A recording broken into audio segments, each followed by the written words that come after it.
ನಮಸ್ಕಾರ. ಚಂದನ ವಾಹಿನಿಯ ಸಮಸ್ತ ವೀಕ್ಷಕರಿಗೆ ವಾರದ ಅತಿಥಿ ಕಾರ್ಯಕ್ರಮಕ್ಕೆ ಆತ್ಮೀಯವಾದ ಸ್ವಾಗತ. ವೀಕ್ಷಕರೇ, ನಮ್ಮ ಭಾರತ ಆಗಲಿ ಅಥವಾ ಇಡೀ ಪ್ರಪಂಚವೇ ಆಗಲಿ ಜನರ ಮನಸ್ಥಿತಿಯನ್ನ ಅಥವಾ ಆಚರಣೆಯನ್ನ, ಸಂಪ್ರದಾಯವನ್ನ, ಹಾಗೆ ಎಲ್ಲವೂ ಅಂದರೆ ಒಂದು ಪ್ರಗತಿ ಪಥವನ್ನ ಇಡೀ ಅಂದರೆ ಅನಾದಿ ಕಾಲದಿಂದಲೂ ನೋಡ್ತಾ ಹೋದಾಗ, ಕಣ್ಣು ಹಾಯಿಸಿದಾಗ ಇತಿಹಾಸ ಮರುಕಳಿಸುತ್ತೆ ಅನ್ನುವಂಥ ಮಾತು ಮತ್ತೆ ಮತ್ತೆ ಸತ್ಯವಾಗ್ತಾ ಹೋಗುತ್ತೆ.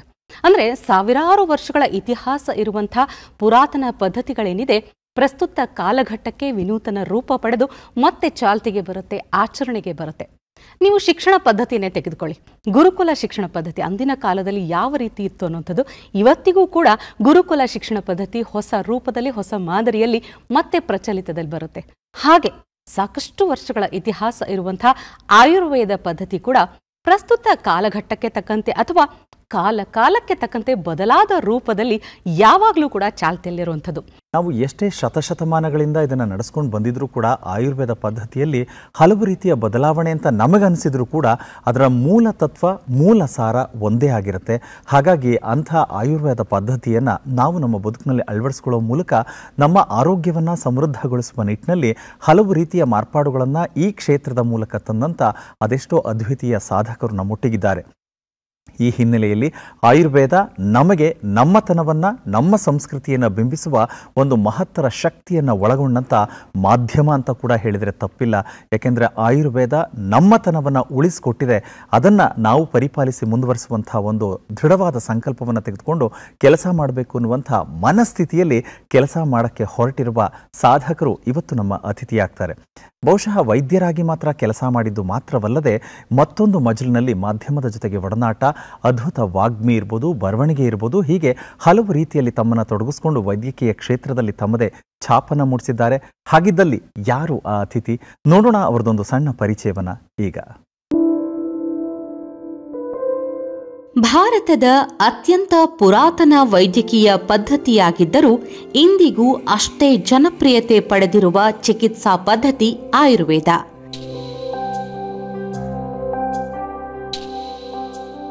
ಆಧುನಿಕ ವೈದ್ಯ ಪದ್ಧತಿಗೆ ಸವಾಲಾಗಿರುವಂತಹ ಹಲವು ಮಾರಣಾಂತಿಕ ಕಾಯಿಲೆಗಳಿಗೂ ಆಯುರ್ವೇದದಲ್ಲಿ ಚಿಕಿತ್ಸೆ ಲಭ್ಯವಿದೆ. ಆಯುರ್ವೇದವನ್ನು ಆಳವಾಗಿ ಅಧ್ಯಯನ ಮಾಡಿ ಆಯುರ್ವೇದದ ಪ್ರಚಾರವನ್ನು ತಮ್ಮ ಜೀವನದ ಮುಖ್ಯ ಧ್ಯೇಯವಾಗಿಸಿಕೊಂಡಿರುವ ಜನಪ್ರಿಯ ಆಯುರ್ವೇದ ತಜ್ಞ doctor CA. Kishore. Bachelor of Ayurvedic medicine and surgery BAMS ಪೂರೈಸಿ ಹಲವು ದಶಕಗಳಿಂದ ಚಿಕಿತ್ಸೆ ನೀಡುತ್ತಾ ಬಂದಿದ್ದಾರೆ. ಕಿಶೋರ್ ಅವರು ಆಯುರ್ವೇದ, ಆಹಾರ ಪದ್ಧತಿ ಮತ್ತು ಪೌಷ್ಟಿಕತೆ ಕುರಿತು ಅಧ್ಯಯನ ಮಾಡಿದ ಅಪರೂಪದ ವೈದ್ಯರೆನಿಸಿಕೊಂಡಿದ್ದಾರೆ. ತಮ್ಮ ವೈದ್ಯಕೀಯ ವೃತ್ತಿಯ ಜೊತೆಗೆ ಕನ್ನಡ ಅಭಿವೃದ್ಧಿ ಪ್ರಾಧಿಕಾರ, ಕರ್ನಾಟಕ ಕ್ಯಾನ್ಸರ್ ಸೊಸೈಟಿಯಂತಹ ಹಲವಾರು ಸಂಘ ಸಂಸ್ಥೆಗಳಿಗೆ ಸದಸ್ಯರಾಗಿಯೂ ಸೇವೆ ಸಲ್ಲಿಸುತ್ತಾ ಬಂದಿದ್ದಾರೆ. ಅಲ್ಲದೆ ಉತ್ತಮ ಬರಹಗಾರರಾಗಿ, ಪತ್ರಕರ್ತರಾಗಿ ಆಕಾಶವಾಣಿ ಹಾಗೂ ದೃಶ್ಯ ಮಾಧ್ಯಮಗಳ ಹಲವು ಕಾರ್ಯಕ್ರಮಗಳಲ್ಲಿ ಭಾಗವಹಿಸುವ ಮೂಲಕ ಸರ್ವತೋಮುಖ ಪ್ರತಿಭೆಯನ್ನು ಮೆರೆದಿದ್ದಾರೆ. ಹಲವು ರೋಗಗಳಿಗೆ ಆಯುರ್ವೇದದಲ್ಲಿ ಸೂಚಿಸುವ ಮನೆಮದ್ದುಗಳನ್ನೊಳಗೊಂಡ ತಮ್ಮದೇ ಆದ ಕಿಶೋರ ಸೂತ್ರ ಪುಸ್ತಕ ಸೇರಿದಂತೆ ನಾಡಿನ ಹೆಸರಾಂತ ಪತ್ರಿಕೆಗಳಲ್ಲಿ ಇವರ ಲೇಖನಗಳು ಪ್ರಕಟಗೊಂಡಿವೆ. ವೈದ್ಯಕೀಯ ಕ್ಷೇತ್ರದಲ್ಲಿ ಇವರ ಸಾಧನೆ ಗುರುತಿಸಿ ಹಲವು ಪ್ರಶಸ್ತಿ ಪುರಸ್ಕಾರಗಳನ್ನು ನೀಡಿ ಗೌರವಿಸಲಾಗಿದೆ. ಕರ್ನಾಟಕ ವಿಭೂಷಣ ಪ್ರಶಸ್ತಿ, ಕೆಂಪೇಗೌಡ ಪ್ರಶಸ್ತಿಗಳು ಇವರು ನೀಡಿದ ಕೊಡುಗೆಗೆ ಕೈಗನ್ನಡಿಯಂತಿವೆ. ನಿತ್ಯ ಬದುಕಿನಲ್ಲಿ ಆಯುರ್ವೇದದ ಮಹತ್ವ ತಿಳಿಸಿ ಎಲ್ಲೆಡೆ ವಿಸ್ತರಿಸಿ ಸೇವೆ ಸಲ್ಲಿಸುತ್ತಾ ಬಂದಿರುವ ಪ್ರಸ್ತುತ ಭಾರತೀಯ ಆಯುರ್ವೇದ ಫೌಂಡೇಶನ್ನ ಅಧ್ಯಕ್ಷರಾಗಿರುವ ವೈದ್ಯರತ್ನ ಡಾಕ್ಟರ್ ಸಿ.ಎ. ಕಿಶೋರ್ ಈ ವಾರದ ನಮ್ಮ ಅತಿಥಿ.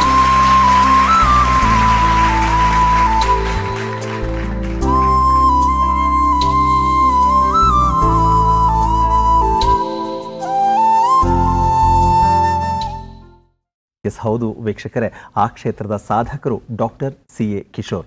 ಆಯುರ್ವೇದ ಕ್ಷೇತ್ರದಲ್ಲಿ ಒಬ್ಬ ಖ್ಯಾತ ತಜ್ಞ ವೈದ್ಯರಾಗಿ ಇವತ್ತು ವಾರದ ಅತಿಥಿಯಾಗಿ ನಮ್ಮೊಟ್ಟಿಗಿದ್ದಾರೆ. ಪ್ರೀತಿಯ ಸ್ವಾಗತವನ್ನು ಮಾಡುವಂಥ ಸಂದರ್ಭ. ಡಾಕ್ಟ್ರೇ ನಮಸ್ಕಾರ, ಆತ್ಮೀಯವಾಗಿ ಸ್ವಾಗತ. ತಮಗೆ ಹಾಗೂ ಸಮಸ್ತ ಚಂದನ ವಾಹಿನಿ ವೀಕ್ಷಕರಿಗೆ ನನ್ನ ನಲ್ಮೆ ನಮಸ್ಕಾರಗಳು. Yes sir, thank you.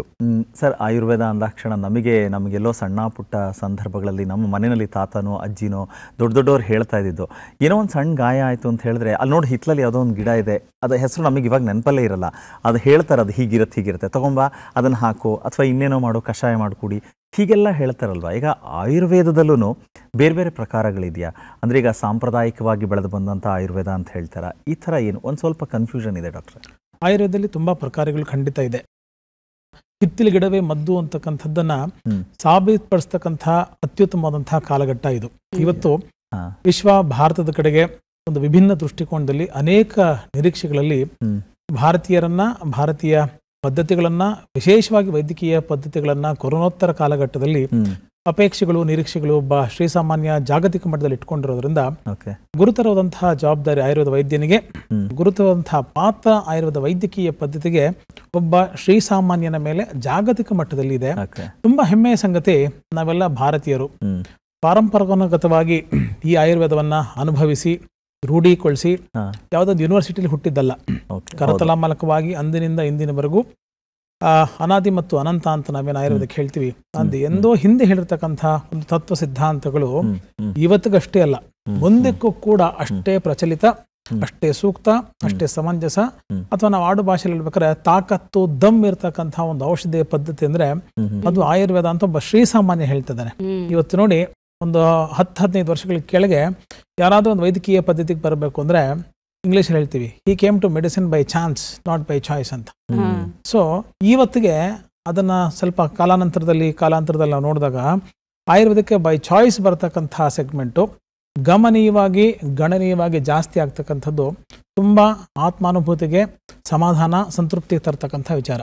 ನನ್ನ ಮಗ ಆಯುರ್ವೇದ ಓದ್ತಾ ಇದ್ದಾನೆ, ನನ್ನ ಮಗಳು ಆಯುರ್ವೇದ ಓದ್ತಾಳೆ ಅಂತ ಹೇಳ್ತಕ್ಕಂಥ ಒಂದು ಪ್ರಮುಖವಾದಂತಹ ಕಾಲಘಟ್ಟ ಇವತ್ತು ನಾವು ನೋಡ್ತಾ ಇರತಕ್ಕಂಥದ್ದು. ತುಂಬಾ ಸುಸಂದರ್ಭವೇ ಸರಿ. ಇದೊಂದು ಕೀಳರಿಮೆ ಒಂದು ಕಾಲದಲ್ಲಿ ಇತ್ತು, ಅಯ್ಯೋ ಸಿಕ್ಲಿಲ್ಲ, ಅಲೋಪತಿ ಸಿಕ್ಲಿಲ್ಲ, ಹಾಗಾಗಿ ಹೇಗಾದ್ರೂ ಮಾಡಿ ಡಾಕ್ಟರ್ ಮಾಡ್ಬೇಕಿತ್ತಲ್ಲ, ಹಾಗ ಆಯುರ್ವೇದಕ್ಕೂ ಸೇರಿಸ್ಬಿಟ್ಟೆ ಡಾಕ್ಟ್ರು ಅಂತ ಆಗ್ತದೆ ಅಂತ. ಇವತ್ತು ಕಾಲ ಬದಲಾಗಿದೆ. ಆ ಸುವರ್ಣ ಯುಗದಲ್ಲಿ ನಾವೆಲ್ಲರೂ ಸಾಕ್ಷಿಭೂತರಾಗಿದ್ದೀವಿ.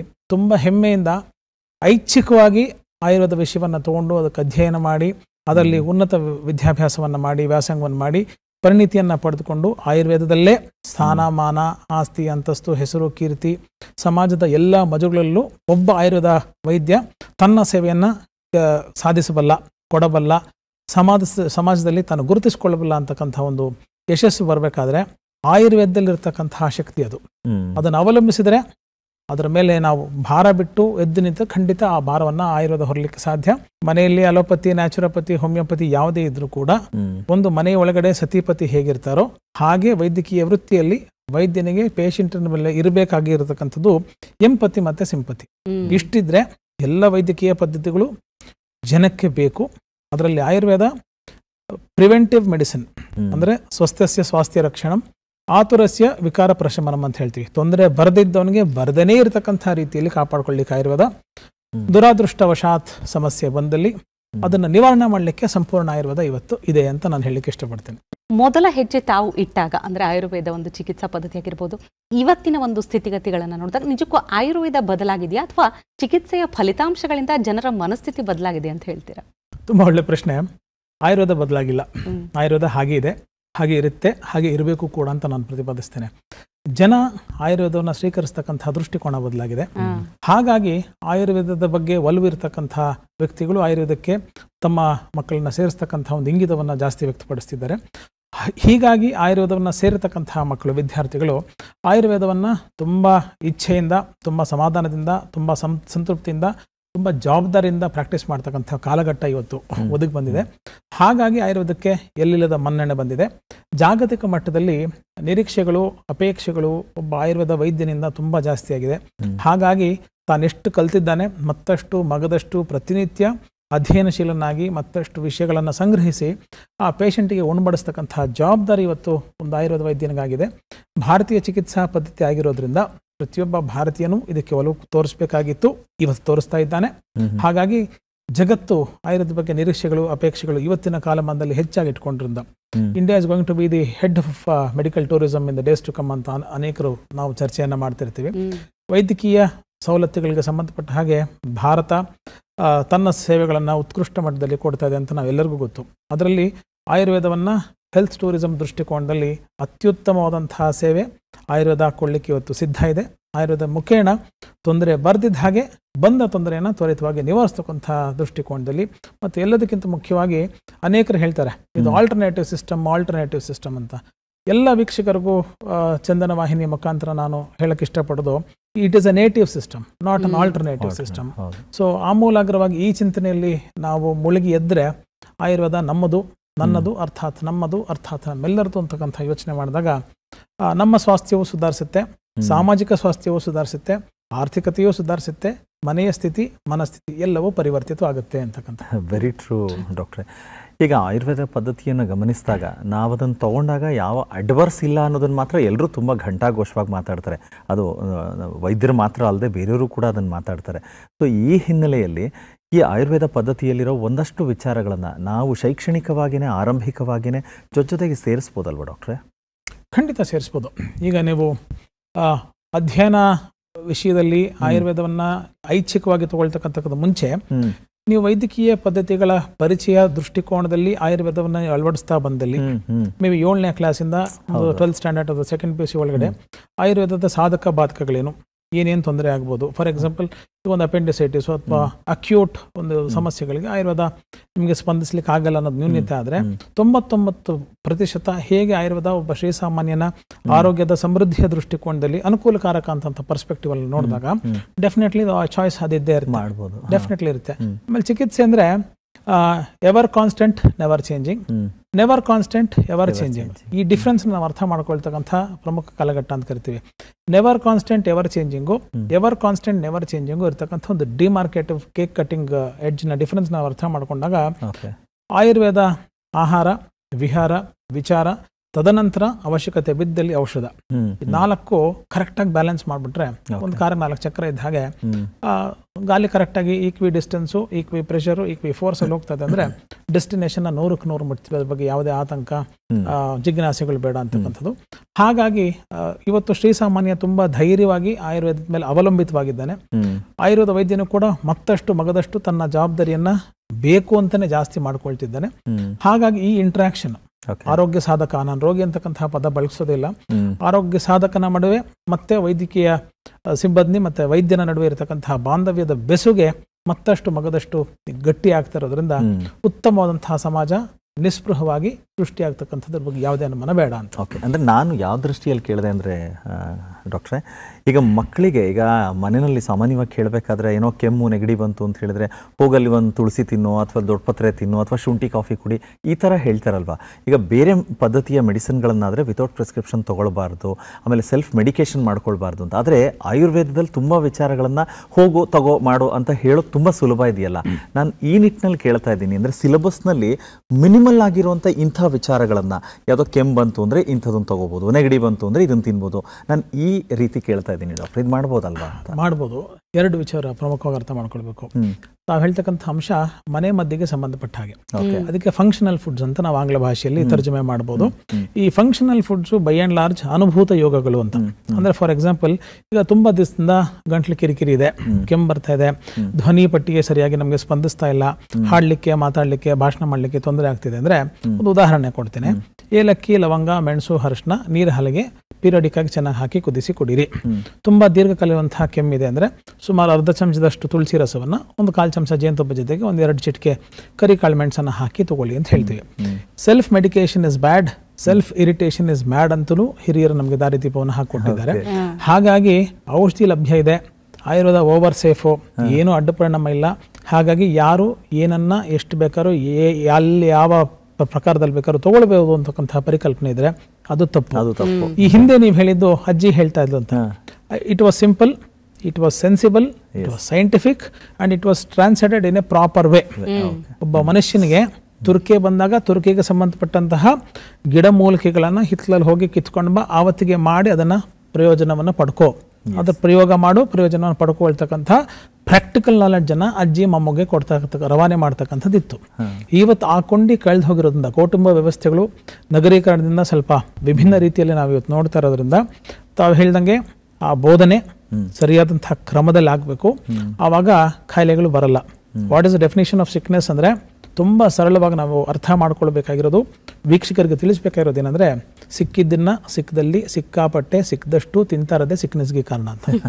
ಸೊ ಇದನ್ನ ಸರಿಯಾದ ಚೌಕಟ್ಟಿನಲ್ಲಿ ನಾವು ಅರ್ಥ ಮಾಡಿಕೊಂಡು ಅಂದಿನ ಆಯುರ್ವೇದವನ್ನು ಇಂದಿನ ಕಾಲಮಾನಕ್ಕೆ ಸರಿಯಾಗಿ ಉಣಬಡಿಸಿದ್ರೆ ಡೆಫಿನೆಟ್ಲಿ ತುಂಬ ರೆಸ್ಪಾನ್ಸಿಬಲ್ ರಿಪ್ಲೈ ಇವತ್ತಿನ ಜನರೇಷನ್ಗೆ ಆಗುತ್ತೆ. ಡಾಕ್ಟರ್, ಈಗ ಮತ್ತೊಂದು ಅಂದರೆ ಆಯುರ್ವೇದ ಚಿಕಿತ್ಸಾ ಪದ್ಧತಿ ಅನ್ನೋದು ದಿನೇ ದಿನೇ ಪ್ರಾಮುಖ್ಯತೆ ಹೆಚ್ಚಾಗ್ತಿರೋದಕ್ಕೆ ಮತ್ತೊಂದು ಪ್ರಮುಖ ಕಾರಣ ಅಂದರೆ ಇವತ್ತಿನ ಒಂದು ಜೀವನ ಶೈಲಿ ಏನಿದೆ, ಒತ್ತಡದ ಬದುಕೇನಿದೆ, ಬಹಳಷ್ಟು ಕಾಯಿಲೆಗಳು ಅಥವಾ ಏನೋ ಸಣ್ಣ ಪುಟ್ಟ ರೋಗಗಳಾಗಿರ್ಬೋದು ಮಾನಸಿಕ ಒಂದು ಒತ್ತಡದಿಂದ, ಮಾನಸಿಕ ರೋಗದಿಂದ ಅನ್ನುವಂಥದ್ದು. ಆಯುರ್ವೇದದಲ್ಲಿ ಅದರ ಸೌಂದರ್ಯನೇ ಅಲ್ಲಿರೋದು, ದೈಹಿಕ, ಮಾನಸಿಕ ಮತ್ತು ಆಧ್ಯಾತ್ಮಿಕ ಬೆಳವಣಿಗೆಯತ್ತ ಕಾನ್ಸಂಟ್ರೇಟ್ ಮಾಡಿ ನೀಡುವಂಥ ಚಿಕಿತ್ಸೆ ಅನ್ನುವಂಥದ್ದು. ಏನು ಹೇಳ್ತೀರಿ ಡಾಕ್ಟರ್? ಈ ಹಿಂದಿನ ಜೀವನ ಶೈಲಿಗೂ ಇವತ್ತಿನ ಜೀವನ ಶೈಲಿಗೂ ಯೋಚನೆ ಮಾಡಿದಾಗ ಸಾಲ ಮಾಡಿದ್ರೂ ತುಪ್ಪ ತಿನ್ನುವಂತಕ್ಕಂಥ ಒಂದು ಫಿಲಾಸಫಿ ಇತ್ತು. ಸೂರ್ಯ ಎದ್ದಾಗ ಲೌಕಿಕವಾಗಿ ದಿನದ ಕೆಲಸ ಶುರು ಮಾಡು, ಸೂರ್ಯ ಮುಳುಗಿದಾಗ ಅಂದರೆ ಚಂದ್ರ ದರ್ಶನ ಆದಮೇಲೆ ಅವತ್ತಿಗೆ ವಿರಾಮ ಹಾಡಿ ಇತಿಶ್ರೀ ಹಾಡಿ ನೆಮ್ಮದಿಯಾಗಿ ಮಲ್ಕೋ, ಆ ಜೀವನ ಇತ್ತು.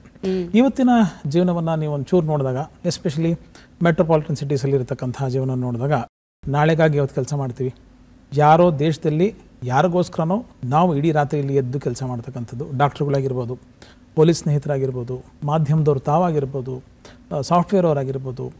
ನೈಟ್ ಲೈಫ್ ಇವತ್ತು ವೃತ್ತಿಪರವಾಗಿ ತುಂಬ ಜಾಸ್ತಿ ಆಗ್ತಾ ಇರೋದು. ನಾಳಿನ ಕೆಲಸ ಇವತ್ತು ಮಾಡಿದಾಗ ನಾಳಿನ ಕಾಯಿಲೆ ಕೂಡ ಇವತ್ತೇ ಬರ್ತಕ್ಕಂಥದ್ದು ನಾವು ಸರ್ವೇ ಸಾಮಾನ್ಯವಾಗಿ ನೋಡ್ತಾ ಇದ್ದೀವಿ. ಒಂದು ಕಾಲದಲ್ಲಿ ಡಯಾಬಿಟಿಸ್ ಅಂದರೆ ತುಂಬ ಸೋಮಾರಿಗಳಿಗೆ, ಆಲಸಿ ಜೀವನ ನಡೆಸ್ತಕ್ಕಂಥವ್ರಿಗೆ, ವಯಸ್ಸಾದವ್ರಿಗೆ ಮಾತ್ರ ಅಂತಿತ್ತು. ಇವತ್ತು ಅತ್ಯಂತ ಎಳೆಯ ವಯಸ್ಸಿಗೆ ಡಯಾಬಿಟಿಸ್ ಬರ್ತಕ್ಕಂಥದ್ದನ್ನು, ಅತ್ಯಂತ ಚಿಕ್ಕ ವಯಸ್ಸಿಗೆ ಸ್ಟ್ರೆಸ್ ಅಂತಕ್ಕಂಥ ಪದ. ಇವತ್ತು LKG ಮಗುಗೆ ಸ್ಟ್ರೆಸ್ ಇದೆ. ಮುಂಚೆ ಸ್ಟ್ರೆಸ್ ಅಂದರೆ ಏನೋ ಕೆಲಸ ಸಿಗಲಿಲ್ಲ, ಮದುವೆ ಆಗಲಿಲ್ಲ, ಜೀವನದಲ್ಲಿ ಸೆಟ್ಲ್ ಆಗಲಿಲ್ಲ, ಆರ್ಥಿಕವಾಗಿ ಸಬಲರಾಗಿಲ್ಲ, ಅವ್ರಿಗೆ ಮಾತ್ರ ಸ್ಟ್ರೆಸ್ ಅಂತಿತ್ತು. ಅಥವಾ ತುಂಬ ಮನೆಯಲ್ಲಿ ಜವಾಬ್ದಾರಿಗಳಿದೆ, ಅದನ್ನು ಯಾವ ಹಂತದಲ್ಲೂ ನಿವಾರಣೆ ಮಾಡಲಿಕ್ಕೆ ಆಗಿಲ್ಲ ಅಂದವರು ಸ್ಟ್ರೆಸ್ ಅಂತ ಇತ್ತು. ಇವತ್ತು LKG ಮಗುಗೆ ಫಸ್ಟ್ ಟೈಮ್ ಬರ್ತಕ್ಕಂಥ ಒಂದು ಸ್ಟ್ರೆಸ್ಸು. ಮನೇಲಿರ್ತಕ್ಕಂಥ ಪ್ರಾಣಿ ಪಕ್ಷಿಗೆ ಸ್ಟ್ರೆಸ್ಸು, ಯಾಕಂದರೆ ಅದು ಯಜಮಾನನ ಪ್ಲೇಸ್ ಮಾಡಬೇಕು, ಇಲ್ಲ ಅಂದರೆ ಊಟ ಸಿಗಲ್ಲ ಅಂತಕ್ಕಂಥ ಆಸ್ಪೆಕ್ಟಿಗೆ ನಾವು ಬಂದು ನಿಂತಿರೋದ್ರಿಂದ ಸ್ಟ್ರೆಸ್ಸು ತುಂಬ ಜಾಸ್ತಿ ಬರ್ತಾ ಇದೆ. ಎರಡನೇದು, ಇವತ್ತು ಅನೇಕ ಇನ್ಶೂರೆನ್ಸ್ ಇದೆ, ಅನೇಕ ಸವಲತ್ತುಗಳಿದೆ, ಅನೇಕ ವಿಧವಾದಂಥ pre examinations before the onset of any disorder disease ಇರೋದ್ರಿಂದ ಶ್ರೀಸಾಮಾನ್ಯ ಎಚ್ಚೆತ್ತುಕೊಂಡಿದ್ದಾನೆ. ಎರಡನೇದು, ಆಯುರ್ವೇದದ ಬಗ್ಗೆ ಯಾಕೆ ಒಲವು? ಈ ಹಿಂದಿನಿಂದ ಏನದಕ್ಕೆ ಕರೆಕ್ಟಾಗಿ ಮಾರ್ಕೆಟಿಂಗ್ ಮತ್ತು ಬ್ರ್ಯಾಂಡಿಂಗ್ ಅಂತ ಏನು ಕರಿತೀವಿ, ಸ್ಟ್ರಾಟಜಿ ಮೇಕಿಂಗ್ ಮತ್ತು ಬ್ರ್ಯಾಂಡಿಂಗ್ ಅಂತ, ಅದು ಸರಿಯಾಗಿ ಈ ಹಿಂದೆ ಆಗಿದ್ದಿದ್ರೆ ಇವತ್ತು ಆಯುರ್ವೇದ ಇನ್ನೆಲ್ಲೋ ಇರಬೇಕಾಗಿತ್ತು. ಅದಕ್ಕೆಲ್ಲ ಯೋಚನೆ ಮಾಡಿದಾಗ 5000 ವರ್ಷ ಹಿಂದಿನ ಆಯುರ್ವೇದ, ಭಾರತೀಯ ಚಿಕಿತ್ಸಾ ಪದ್ಧತಿ ಆಯುರ್ವೇದ ಇವತ್ತಿಗೂ ಎರಡನೇ ಲೈನಲ್ಲಿ ಭಾರತದಲ್ಲಿದೆ. ಅಂದರೆ ನಮ್ಮೆಲ್ಲರ ಜವಾಬ್ದಾರಿ ಮತ್ತಷ್ಟು ಮಗದಷ್ಟು ಇದೆ. ಈಗ ಆಲ್ರೆಡಿ ವೃತ್ತಿಯಲ್ಲಿ ಇರ್ತಕ್ಕಂಥವರ ಜವಾಬ್ದಾರಿ ಜಾಸ್ತಿ ಇದೆ. ಅದನ್ನು ಫಸ್ಟ್ ಪ್ಲೇಸ್ಗೆ ತೊಗೊಂಡೋಗಿರ್ತಕ್ಕಂಥದ್ದಕ್ಕೆ ಸರ್ಕಾರ ಏನು ಮಾಡಬೇಕು ಮಾಡ್ತಾ ಇದೆ. ಶ್ರೀಸಾಮಾನ್ಯ ಖಂಡಿತ ತನ್ನ ಒಲವನ್ನು ಜಾಸ್ತಿ ತೋರಿಸ್ತಾ ಇದ್ದಾನೆ. ಆಯುರ್ವೇದವನ್ನು ಇವತ್ತು ಒಪ್ತಾ ಇದ್ದಾನೆ, ಆಯುರ್ವೇದವನ್ನೇ ಅಪ್ತಾ ಇದ್ದಾನೆ. ಆ ಅಪ್ಪಿಗೆಯ ನಡುವೆ ನಮ್ಮ ಜವಾಬ್ದಾರಿ ವೈದ್ಯರದು ಮತ್ತಷ್ಟಿದೆ. ನಾವು ತುಂಬ ಸದೃಢರಾಗಿ ಎದ್ದು ನಿಂತು ಎದೆ ಒಟ್ಟಿ ಅನೇಕ ಸೂಪರ್ ಸ್ಪೆಷಲೈಸೇಷನ್ಸ್ ಇವತ್ತು ಏನು ಬಂದಿದೆ, ಕೆಲವೊಬ್ಬ ಡಾಕ್ಟರ್ಗಳು ಕೆಲವೊಂದು ಕಾಯಿಲೆಗಳಿಗೆ ನುರಿತ ತಜ್ಞ ವೈದ್ಯರಾಗಿ ನಾವು ಇದಕ್ಕೆ ಸಕ್ರಿಯವಾದಂಥ ಯಶಸ್ವಿ ಚಿಕಿತ್ಸೆಯನ್ನು ಕೊಡಬಲ್ವಿ. ಇದು ನಮ್ಮ ಜವಾಬ್ದಾರಿ, ನಾವು ಇದನ್ನು ಸರಿ ಮಾಡ್ತೀವಿ ಅಂತಕ್ಕಂಥ ಜವಾಬ್ದಾರಿ ನಾವು ತೊಗೊಂಡ್ರೆ ಮುಂಬರ್ತಕ್ಕಂಥ ದಿನಗಳಲ್ಲಿ ಸರ್ಕಾರವು ಕೂಡ ಪೂರ್ತಿ ಆಯುರ್ವೇದಕ್ಕೆ ಬೆಂಬಲ ಕೊಡ್ತಕ್ಕಂಥ ನಿಟ್ಟಿನಲ್ಲಿ ಬರಲೇಬೇಕು, ಬೇರೆ ದಾರಿ ಇಲ್ಲ. ಶ್ರೀಸಾಮಾನ್ಯ safe, time tested, most trusted, complication free, adverse reactions free, ಇಷ್ಟೆಲ್ಲ ನಿಮಗೆ ಪವರ್ ಪ್ಯಾಕ್ಡ್ ಇದ್ದಾಗ ಆಯುರ್ವೇದ ಬಗ್ಗೆ ಬಂದೇ ಬರ್ತಾನೆ, ಖಂಡಿತ ಬರ್ತಾನೆ. ಒಂದು ಸ್ಮಾಲ್ ಎಕ್ಸಾಂಪಲ್ ಕೊಡ್ತೀನಿ. ಇವತ್ತು ನಮಗೆ ಚೈನೀಸ್ ಫುಡ್ ಇದೆ, ಇವತ್ತು ನಾರ್ತ್ ಇಂಡಿಯನ್ ಫುಡ್ ಇದೆ, ಇವತ್ತು ಅನೇಕದಂಥ ಸ್ಟ್ರೀಟ್ ಫುಡ್ಸ್ ಇದೆ. ಒಂದು 5 ವರ್ಷ ಏಕಾಂಗಿ ಜೀವನವನ್ನು ಬೆಂಗಳೂರಲ್ಲಿ ಒಬ್ಬ ಬ್ಯಾಚುಲರ್ ನಡೆಸ್ತಕ್ಕಂಥ ಲೈಫನ್ನು ನೀವು ನೋಡಿದಾಗ 5 ವರ್ಷ ಆದಮೇಲೆ ನಿಮ್ಗೆ ಏನು ಬೇಕು ಅಂತ ಕೇಳಿ, ಒಂದು ಮುದ್ದೆ, ಅನ್ನ, ಸಾರು. ಉತ್ತರ ಕರ್ನಾಟಕದಾಗ ನೀವು ಏನಾರು ಇರೋಲ್ಲ ಸರ್, ಒಂದು ರೊಟ್ಟಿ ಪಲ್ಯ ಕೊಟ್ಟರೆ ಸಾಕು ನಂಗೆ ಲೈಫ್, ಯಾಕಂದರೆ ಆ ಸ್ಯಾಚುರೇಷನ್ ಬಂದು ನಿಂದಿರ್ತಾನೆ. ಹಿಂದಿಂದು ಇಸ್ ಆಲ್ವೇಸ್ ದಿ ಬೆಸ್ಟ್. ನಮ್ಮ ಅಜ್ಜ ತಿಂತಿದ್ದರಿ, ನಾನು ಇದನ್ನು ತಿಂದು ಇದನ್ನೇ ಬದುಕಬಲ್ಲೆ, ಅದೆಲ್ಲ ನೋಡಾಯ್ತು ನಾನು ಲೈಫು ಅಂತಾನೆ. ಹಾಗೆ ನಾನೆಲ್ಲ ನೋಡಾಯ್ತು, ಈಗ ನನಗೆ ಉತ್ತಮ ಜೀವನಕ್ಕಾಗಿ ಆಯುರ್ವೇದನೇ. ಹಾಗಾಗಿ ಶ್ರೀಸಾಮಾನ್ಯ ಖಂಡಿತ ನಮ್ಮ ಮೇಲಿರ್ತಕ್ಕಂಥ ವಿಶ್ವಾಸ, ಮತ್ತು ನಾವು ಪರಸ್ಪರ ಪೇಷಂಟ್ ಮೇಲೆ, ಆರೋಗ್ಯ ಸಾಧಕರ ಮೇಲಿರ್ತಕ್ಕಂಥ ವಿಶ್ವಾಸ, ಇದು ಇಮ್ಮಡಿ ಆಗಬೇಕು, ಜವಾಬ್ದಾರಿಗಳನ್ನ ವರ್ತುಕೊಳ್ಬೇಕು. ಆವಾಗ ಆಯುರ್ವೇದ ಉತ್ತುಂಗಕ್ಕೆ ಹೋಗೋದ್ರಲ್ಲಿ ಯಾವುದೇ ಸಂಶಯ ನನ್ನ ಕಣ್ಣು ಮುಂದೆನೆ ನನ್ನ ಕಾಲಮಾನದಲ್ಲೇ ಕಾಣ್ತೀನಿ ಅಂತಕ್ಕಂಥ ಆತ್ಮವಿಶ್ವಾಸ ನನಗಂತೂ ಇದೆ. ಸರ್, ಅಂದರೆ ನಿಮ್ಮ ಮಾತುಗಳಲ್ಲಿ ಆ ದೃಢತೆ ಏನಿದೆಯಲ್ಲ ಅಲ್ಲಿ ಗೊತ್ತಾಗ್ತಾ ಹೋಗುತ್ತೆ. ಆ ಹಿನ್ನೆಲೆಯಲ್ಲಿ ನಾವು ಯಾವುದೇ ಒಂದು ಕ್ಷೇತ್ರವನ್ನು ತೆಗೆದುಕೊಂಡಾಗ ನಮ್ಮದು ಅನ್ನೋ ಒಂದು ನಮ್ಮತನ ಇರುತ್ತೆ. ಈಗ ನಮಗೆ ಗುರು ಶಿಷ್ಯ ಪರಂಪರೆಯಲ್ಲಿ ಏನೇ ಕಲಿತಾ ಬಂದರೂ ಅದನ್ನು ಮುಂದುವರಿಸ್ಕೊಳ್ತಾ ಬಂದರೂ ಕೂಡ ಅದಾದಮೇಲೆ ನಮ್ಮದೇನೋ ಅದಕ್ಕೊಂದು ಆ್ಯಡ್ ಆನ್ ಮಾಡಿರಬೇಕು ಅಂತ ಹೇಳ್ತಾರೆ. ಸೊ ಹಾಗಾಗಿ ಡಾಕ್ಟರ್ CA ಕಿಶೋರ್ ನಿಮ್ಮದೇ ಆದಂಥ ರೀತಿಯ ಪದ್ಧತಿಗಳ ಜೊತೆಗೆ ಅಂದರೆ ಆಯುರ್ವೇದ ಮೂಲವಾಗಿ ಇಟ್ಕೊಂಡು ಒಂದು ನಿಯಮಿತವಾದಂಥ ಆಹಾರ ಪದ್ಧತಿ ಇರ್ಬೋದು, ಮತ್ತು ಅಂದರೆ ಪೌಷ್ಟಿಕವಾದಂಥ ಆಹಾರ ಇರ್ಬೋದು, ಎಲ್ಲವನ್ನೂ ಕೂಡ ಬ್ಲೆಂಡ್ ಮಾಡಿ ಅದರ ಎಕ್ಸ್ಪರ್ಟೈಸಲ್ಲಿ ನೀವು ಟ್ರೀಟ್ ಮಾಡ್ತಾ ಹೋಗ್ತೀರಾ. ಸೊ ಹಾಗಾಗಿ ಕಿಶೋರ್ ಅವರ ಚಿಕಿತ್ಸೆ ಅಥವಾ ಅವ್ರ ಹತ್ರ ಹೋಗಿದ ತಕ್ಷಣ ಅಂತ ಹೇಳಿದಾಗ ನಿಮ್ದೊಂದು ಲೇಬಲ್ ಇರುತ್ತಲ್ಲ ಸರ್, ಹಾಗಿದ್ದಾಗ ಅದನ್ನು ಯಾವುದನ್ನ ನೀವು ನಿಖರವಾಗಿ ಹೇಳಕ್ಕೆ ಸಾಧ್ಯ ಇದೆ ಸರ್? ಮೊಟ್ಟ ಮೊದಲ ಪ್ರಿಸ್ಕ್ರಿಪ್ಷನ್ನು ಶ್ವಾಸ ಇರೋವರೆಗೂ ಮನುಷ್ಯನಿಗೆ ಆತ್ಮವಿಶ್ವಾಸ ಇರಬೇಕು. ಯಾವಾಗ ಆತ್ಮವಿಶ್ವಾಸನ ಕಳ್ಕೊಂಡ್ಬಿಡ್ತಾನೆ ಆವಾಗ ಅವ್ನು ಬದುಕಿದ್ದು ಪ್ರಯೋಜನ ಇಲ್ಲ. ನನ್ನ ಗುರುಗಳಂತ ಮಾಸ್ಟರ್ ಹಿರಣ್ಣ ಸದಾಕಾಲ ಹೇಳ್ತಕ್ಕಂಥವ್ರು, ಬದುಕಿದ್ದಾಗಲೇ ಸತ್ತು ಹೋಗಬಾರ್ದು, ಸತ್ ಮೇಲೆ ಬದುಕತಕ್ಕಂಥ ಒಂದು ಕೈಂಕರ್ಯದಲ್ಲಿ ನಮ್ಮ ಜೀವನವನ್ನು ನಡೆಸಬೇಕು. ಆ ಥರದ ಅನಿವಾರ್ಯತೆಯ ಛಾಪನ್ನು ನಾವು ಕ್ರಿಯೇಟ್ ಮಾಡಿ ಬಿಟ್ಟು ಹೋದರೆ ನಾವೇನು ಆ ಒಂದು ಪದ್ಧತಿಗೆ ಆ ಒಂದು ಕ್ಷೇತ್ರಕ್ಕೆ ನಮ್ಮದಂಥ ಕೊಡುಗೆಯನ್ನು ಕೊಟ್ಟು ಹೋಗ್ತೀವಿ ಅಂತ. ಸೊ ಪ್ರಮುಖವಾಗಿ ಇವತ್ತು ಬೆಂಗಳೂರಂತಹ ಮಹಾನಗರಗಳಲ್ಲಿ ನೋಡಿ ಚಿಕ್ಕ ಚಿಕ್ಕ ವಯಸ್ಸಿಗೆ ದೊಡ್ಡ ದೊಡ್ಡ ಕಾಯಿಲೆಗಳು ಬರ್ತಾ ಇದೆ. ಆಸ್ತಮಾ ಆಗಿರ್ಬೋದು, ಎಕ್ಸಿಮಾ ಆಗಿರ್ಬೋದು, ಸೋರಿಯಾಸಿಸ್ ಆಗಿರ್ಬೋದು, ತುಂಬ ಹೆಚ್ಚಿನ ರೀತಿಯಲ್ಲಿ ಮಧ್ಯ ವಯಸ್ಸಿನಲ್ಲಿ ಆರ್ಥ್ರೈಟಿಸ್ ಆಗಿರ್ಬೋದು, heart disease, heart blocks, heart attacks, ಇವೆಲ್ಲ ಮೇ ಬಿ 10 years ಹಿಂದೆ ನಾವು ಯೋಚನೆ ಮಾಡಿ ನೋಡಿದಾಗ ಯಾರಿಗೋ ವಯಸ್ಸಾದವ್ರಿಗೆ ಸಿಕ್ಕಾಪಟ್ಟ ಜೀವನಶೈಲಿಯ ಮಾರ್ಪಾಡುಗಳು ಏರ್ಪಾಡುಗಳು ಸರಿಯಾಗಿ ಇಲ್ದಿದ್ದವರು ಮಾತ್ರ ಬರ್ತಾ ಇರತಕ್ಕಂಥ ಕಾಯಿಲೆಗಳು ಇವತ್ತು ಅತ್ಯಂತ ಚಿಕ್ಕ ಚಿಕ್ಕ ವಯಸ್ಸಲ್ಲಿ ಹೋಗ್ತಾರೆ. ಎಂಥ ದುಸ್ಥಿತಿಯ ಕಾಲಘಟ್ಟದಲ್ಲಿ ಇದ್ದೀವಿ. ಮುಂಚೆ ಮೊಮ್ಮಗು ತಾತನ ಹಾಸ್ಪಿಟ್ಲಿಗಾಗಿ ಜನರಲ್ ಚೆಕಪ್ ಕರ್ಕೊಂಡು ಹೋಗ್ತಾ ಇದ್ದ. ಇವತ್ತು ತಾತ ಮೊಮ್ಮಗನ್ನ ಸೂಪರ್ ಸ್ಪೆಷಾಲಿಟಿ ಇಂಟೆನ್ಸಿವ್ ಕೇರ್ಗೆ ಕರ್ಕೊಂಡ್ ಬರ್ತಕ್ಕಂಥ, ಪ್ರಾಣ ಉಳಿಸ್ಬಿಟ್ರೆ ಸಾಕು ಡಾಕ್ಟ್ರು ಅಂತಕ್ಕಂಥ ಪರಿಸ್ಥಿತಿಗೆ ಬಂದು ಇವತ್ತು ನಿಂತ್ಕೊಂಡ್ಬಿಟ್ಟಿದ್ದೀವಿ. ಆ್ಯಂಡ್ ಎಷ್ಟು ದಿವಸ ಬದುಕ್ತೀವಿ ಗೊತ್ತಿಲ್ಲ. ನಾವು ರ್ಯಾಟ್ ರೇಸಲ್ಲಿ ಇದ್ದೀವಿ. ಪೈಪೋಟಿ, ತೂಕ್ಲಾಟ, ತಹತಃ ಅನೇಕವಾದಂಥ ಗೊಂದಲಗಳ ಮಧ್ಯೆ ಮನುಷ್ಯ ಮಾನಸಿಕ ನೆಮ್ಮದಿಯನ್ನು ಕಳ್ಕೊಂಡು ನಾನು ನಂಬರ್ 1 ಆಗಬೇಕು, ನನ್ನ ಕ್ಷೇತ್ರದಲ್ಲಿ ನಾನು ನಂಬರ್ 1 ಆಗಿರಬೇಕು, ನಾನು ದೊಡ್ಡ ಲೀಡರ್ ಆಗಬೇಕು, ಅತ್ಯಂತ ಹೆಚ್ಚಿನ ಆರ್ಥಿಕತೆ ನನ್ನಲ್ಲಿರಬೇಕು. Can you enjoy? ಅಷ್ಟನ್ನು ನೀವು ಅನುಭವಿಸ್ಲಿಕ್ಕೆ ಸಾಧ್ಯನಾ? ಒಬ್ಬ ಮನುಷ್ಯ ಒಂದು ತಿಂದವನು ಯೋಗಿ, 2 ತಿಂದವನು ಭೋಗಿ, 3 ತಿಂದವನು ಹೊತ್ಕೊಂಡು ಹೋಗಿ ಅಂತಕ್ಕಂಥ ಪದ್ಧತಿಯನ್ನು ನಾವು ಕೇಳ್ಕೊಂಡು ಬಂದಿದ್ವಿ. ಆದರೂ ಇದನ್ನು ಅರ್ಥನೇ ಮಾಡ್ಕೊಳ್ಳಲ್ಲ. ಜೀವನ ವಾಟ್ ಈಸ್ ಲೈಫ್ ಅಂದರೆ something between thinking and inking is blinking. ಅಷ್ಟು ಕಣ್ಣು ಬ್ಲಿಂಕ್ ಮಾಡಿ ಹೋಗೋಷ್ಟೊತ್ತಿಗೆ ಜೀವನ ಆಯುಷ್ಯ ಹೋಗ್ಬಿಡುತ್ತೆ. ಮನುಷ್ಯ ತನ್ನ ಪ್ರಜ್ಞಾಪರಾಧದಿಂದ, ಪ್ರಜ್ಞೆಯಿಂದ ಮಾಡ್ತಕ್ಕಂಥ ಅಪರಾಧಗಳು, ಸ್ವಯಂಕೃತ ಅಪರಾಧಗಳಿಂದ ಅನೇಕ ವಿಧವಂತಹ ಸಮಸ್ಯೆಗಳಿಗೆ ಎಡೆ ಮಾಡಿಕೊಂಡು ಇರತಕ್ಕಂಥ ಜೀವನವನ್ನು ಅನುಭವಿಸದೆ ಮುಂದೆಂದೋ ಬೇಕು ಅಂತ ಕೂಡಿಟ್ಟು ಅಂದು ಅನುಭವಿಸೋಕೆ ಆಗದೆ ಮಧ್ಯ ವಯಸ್ಸಿನಲ್ಲೇ ಮರಣವನ್ನು ಹೊಂದು ಅತಂತ್ರ ಪರಿಸ್ಥಿತಿಗೆ ತನ್ನ ಜೀವನ ತರತಕ್ಕಂಥದ್ರ ಬಗ್ಗೆ ಆತ್ಮಾವಲೋಕನ ಮಾಡಿಕೊಂಡು ಆತ್ಮವಿಶ್ವಾಸ ಜಾಸ್ತಿ ಮಾಡಿಕೊಂಡು ಇವತ್ತಿನದೇ ಬದುಕು, 4 ಜನ ನೋಡ್ತೀನಿ, ಪ್ರೀತಿಯನ್ನು ಹಂಚು, 4 ಜನ ಸಂಪರ್ಕ ಮಾಡ್ತೀನಿ ಬರತಕ್ಕಂಥ ಆತ್ಮವಿಶ್ವಾಸವನ್ನು ನೋಡಿಕೊಂಡು ಅನುಸರಣೆ ಅಂತಕ್ಕಂಥ ಪದ ಅಲ್ಲಿ ಅಳವಡಿಸ್ಕೊಂಡು ನಾವು ವೃದ್ಧಿ ಆಗ್ತಾ ಇದ್ರೆ ಆತ್ಮವೃದ್ಧಿ, ಸ್ಥೈರ್ಯ ವೃದ್ಧಿ, ಆತ್ಮವಿಶ್ವಾಸ ವೃದ್ಧಿ, ಸತ್ರು ಕೂಡ ಸಮಾಧಾನ ಸಂತೃಪ್ತಿಯಿಂದ ನಾವು ಸಾಯ್ತೀವಿ. ನಮ್ಮ ಸಾವು ನಮ್ಮ ಕ್ಷೇತ್ರಕ್ಕೆ ಅನಿವಾರ್ಯತೆಯನ್ನು ಕ್ರಿಯೇಟ್ ಮಾಡಿ ನಾವು ಹೋದಾಗ ಮುಂಬರ್ತಕ್ಕಂಥವ್ರು ಇನ್ನೇನೋ ಮತ್ತೊಂದು ಮಗದೊಂದು ಮಾಡಲಿಕ್ಕೆ ಅನುಕೂಲಾಸ್ಪದ ಮಾಡಿಕೊಟ್ಟಾಗ ವಿಜ್ಞಾನ ಬೆಳೆಯುತ್ತೆ, ಮನುಷ್ಯನೂ ಬೆಳೀತಾನೆ, ಸಮಾಜವೂ ಬೆಳೆಯುತ್ತೆ. ಹೀಗೆ ಎಲ್ರಿಗೂ ಗೊತ್ತಿರುವಂತಹ ವಿಚಾರ, MBBS ಓದಿದವರು ಅಲೋಪತಿ ವೈದ್ಯರಾಗ್ತಾರೆ, BAMS ಅಂದರೆ bachelor of Ayurvedic medicine and surgery, ಇದನ್ನು ಓದಿದವರು ಆಯುರ್ವೇದ ತಜ್ಞರಾಗ್ತಾರೆ ಅನ್ನೋಂಥದ್ದು. ಆದರೆ ನಿಮ್ಮ ಪ್ರಕಾರ BAMSನ ಒಂದು ಫುಲ್ ಫಾರ್ಮೇ ಬೇರೆ ಇದೆ. ಈ ಒಂದು ವಿಭಿನ್ನ ವ್ಯಾಖ್ಯಾನವನ್ನು ಹೇಗೆ ವಿಶ್ಲೇಷಿಸ್ತೀರಿ ನೀವು? ಲೀಗಲ್ ಫುಲ್ ಫಾರ್ಮ್ ಅದೇನೆ, ಅದ್ರ ಬಗ್ಗೆ ಯಾವುದೇ ಚರ್ಚೆ ಇಲ್ಲ. ಆದರೆ ಇವತ್ತಿನ ಕಾಲಮಾನದಲ್ಲಿ ಇವತ್ತಿನ ಆಯುರ್ವೇದದ ಮಕ್ಕಳು ಅದನ್ನು ಹೇಗೆ ಯೋಚನೆ ಮಾಡಬೇಕು, ಆಯುರ್ವೇದವನ್ನೇ ಸ್ವೀಕರಿಸ್ತೀನಿ ಅಂತಕ್ಕಂಥವ್ರು ಹೇಗೆ ಯೋಚನೆ ಮಾಡಬೇಕು, ಇವತ್ತಿನ ವೃತ್ತಿಪರರು ಹೇಗೆ ಯೋಚನೆ ಮಾಡಬೇಕು ಅಂದರೆ not doing the same thing but doing the same thing in a different perspective. So ಹಾಗಾಗಿ ಆ BAMS bridge between Ayurveda and modern science. Technologically ಈ ಶುಡ್ ಬಿ ಸೈಂಟಿಫಿಕ್, ಥೆರಪಟಿಕಲಿ ಈ ಶುಡ್ ಬಿ ಟ್ರೆಡಿಷನಲ್. ಆಧುನಿಕ ಶಾಸ್ತ್ರ, ಇಂದಿನ ತಂತ್ರಜ್ಞಾನ, ಹಳೆಯ ಶಾಸ್ತ್ರ, ಇಂದಿನ ತಂತ್ರಜ್ಞಾನ ಮತ್ತು ಹಳೆಯ ಶಾಸ್ತ್ರದ ಸಮನ್ವಯ, ಆ ಸಂಕೋಲ ಸರಿಯಾದಂಥ ರೀತಿಯಲ್ಲಿ ಮಾಡಿದಾಗ ಯಶಸ್ವಿ, ಪ್ರಭಾವಿ, ಪರಿಣಾಮಕಾರಿಯಾದಂತಹ ಚಿಕಿತ್ಸೆಯನ್ನು ಇವತ್ತಿನ ಆರೋಗ್ಯ ಸಾಧಕರಿಗೆ ಅವರದಂತಹ ಭಾಷೆಯಲ್ಲಿ ನಾವು ಅರ್ಥ ಮಾಡಿಸಿದಾಗ ಮಾತ್ರ ಆ ವೈದ್ಯಕೀಯ ಪದ್ಧತಿಯ ಉಳಿವು ಮತ್ತು ಬೆಳವಣಿಗೆ ಸಾಧ್ಯ. ನಾನು ಇವತ್ತು ಬರೀ ವಾತ ಪಿತ್ತ ಕಫ ಮಾತಾಡ್ತೀನಿ. ಒಂದು ಪೇಷಂಟಿಗೆ ವಾತ ಜಾಸ್ತಿ ಆಗಿಬಿಟ್ಟಿದೆ, ಇವರಿಗೆ ಪಿತ್ತ ಜಾಸ್ತಿ ಆಗಿಬಿಟ್ಟಿದೆ ಅಂತ ಮಾತಾಡಿದ್ರೆ ನನ್ನ ಭಾಷೆ ನನ್ನ ವೃತ್ತಿಪರರಿಗೆ ಗೊತ್ತಾಗುತ್ತೆ ಹೊರತು ಶ್ರೀಸಾಮಾನ್ಯಗೆ ಗೊತ್ತಾಗಲ್ಲ. So be a Roman in Rome ಅಂತಕ್ಕಂಥ ಮಾತು ಇಲ್ಲಿ ಅಳವಡಿಸ್ಕೊಳ್ಬೇಕಾಗತ್ತೆ. ಆ ಪೇಷಂಟ್ಗೆ ಈಗ ಆರ್ಥ್ರೈಟಿಸ್ ಎಲ್ಲರಿಗೂ ಗೊತ್ತಿರತಕ್ಕಂಥ ಪದ, ಗ್ಯಾಸ್ಟ್ರೈಟಿಸ್ ತುಂಬ ತಪ್ಪು ಬಳಕೆ, ಗ್ಯಾಸ್ಟ್ರಿಕ್ ಅಂತ ಶ್ರೀಸಾಮಾನ್ಯ ಪದ ಬಳಸ್ತಾನೆ, ಅದು ಸರಿಯಾದಂತಹ ಪದ ಬಳಕೆ ಗ್ಯಾಸ್ಟ್ರೈಟಿಸ್ ಆರ್ಥ್ರೈಟಿಸ್ಗೆ ನೀವು ಅವರದೇ ಭಾಷೆಯಲ್ಲಿ ಆಯುರ್ವೇದದ ದೃಷ್ಟಿಕೋನದಲ್ಲಿ ಉತ್ತರವನ್ನು ಕೊಟ್ಟಾಗ ಅದರ ಅಕ್ಸೆಪ್ಟೆನ್ಸು ಡೆಫಿನೆಟ್ಲಿ ಜಾಸ್ತಿ. ನಾನು ಸಂಧಿವಾತ ಆಗಿದೆ, ನಿಮಗೆ ಆಮ್ಲಪಿತ್ತ ಆಗಿದೆ ಅಂತಕ್ಕಂಥ ದೃಷ್ಟಿಕೋನದಲ್ಲಿ ಮಾತಾಡಿದ್ರೆ ನಾನು ಖಂಡಿತ ಅದನ್ನು ಮಾತಾಡ್ಬೋದು. ಬರೀ ನನ್ನ ವೃತ್ತಿಯಲ್ಲಿರ್ತಕ್ಕಂಥವ್ರಿಗೆ ಮಾತ್ರ ಅದನ್ನು ಅರಿವು ಆಗುತ್ತೆ ಹೊರತು ಒಬ್ಬ ಶ್ರೀಸಾಮಾನ್ಯನಿಗಾಗಲ್ಲ. ಸೊ ಎರಡರ ಸಮನ್ವಯ ಆಗಬೇಕು.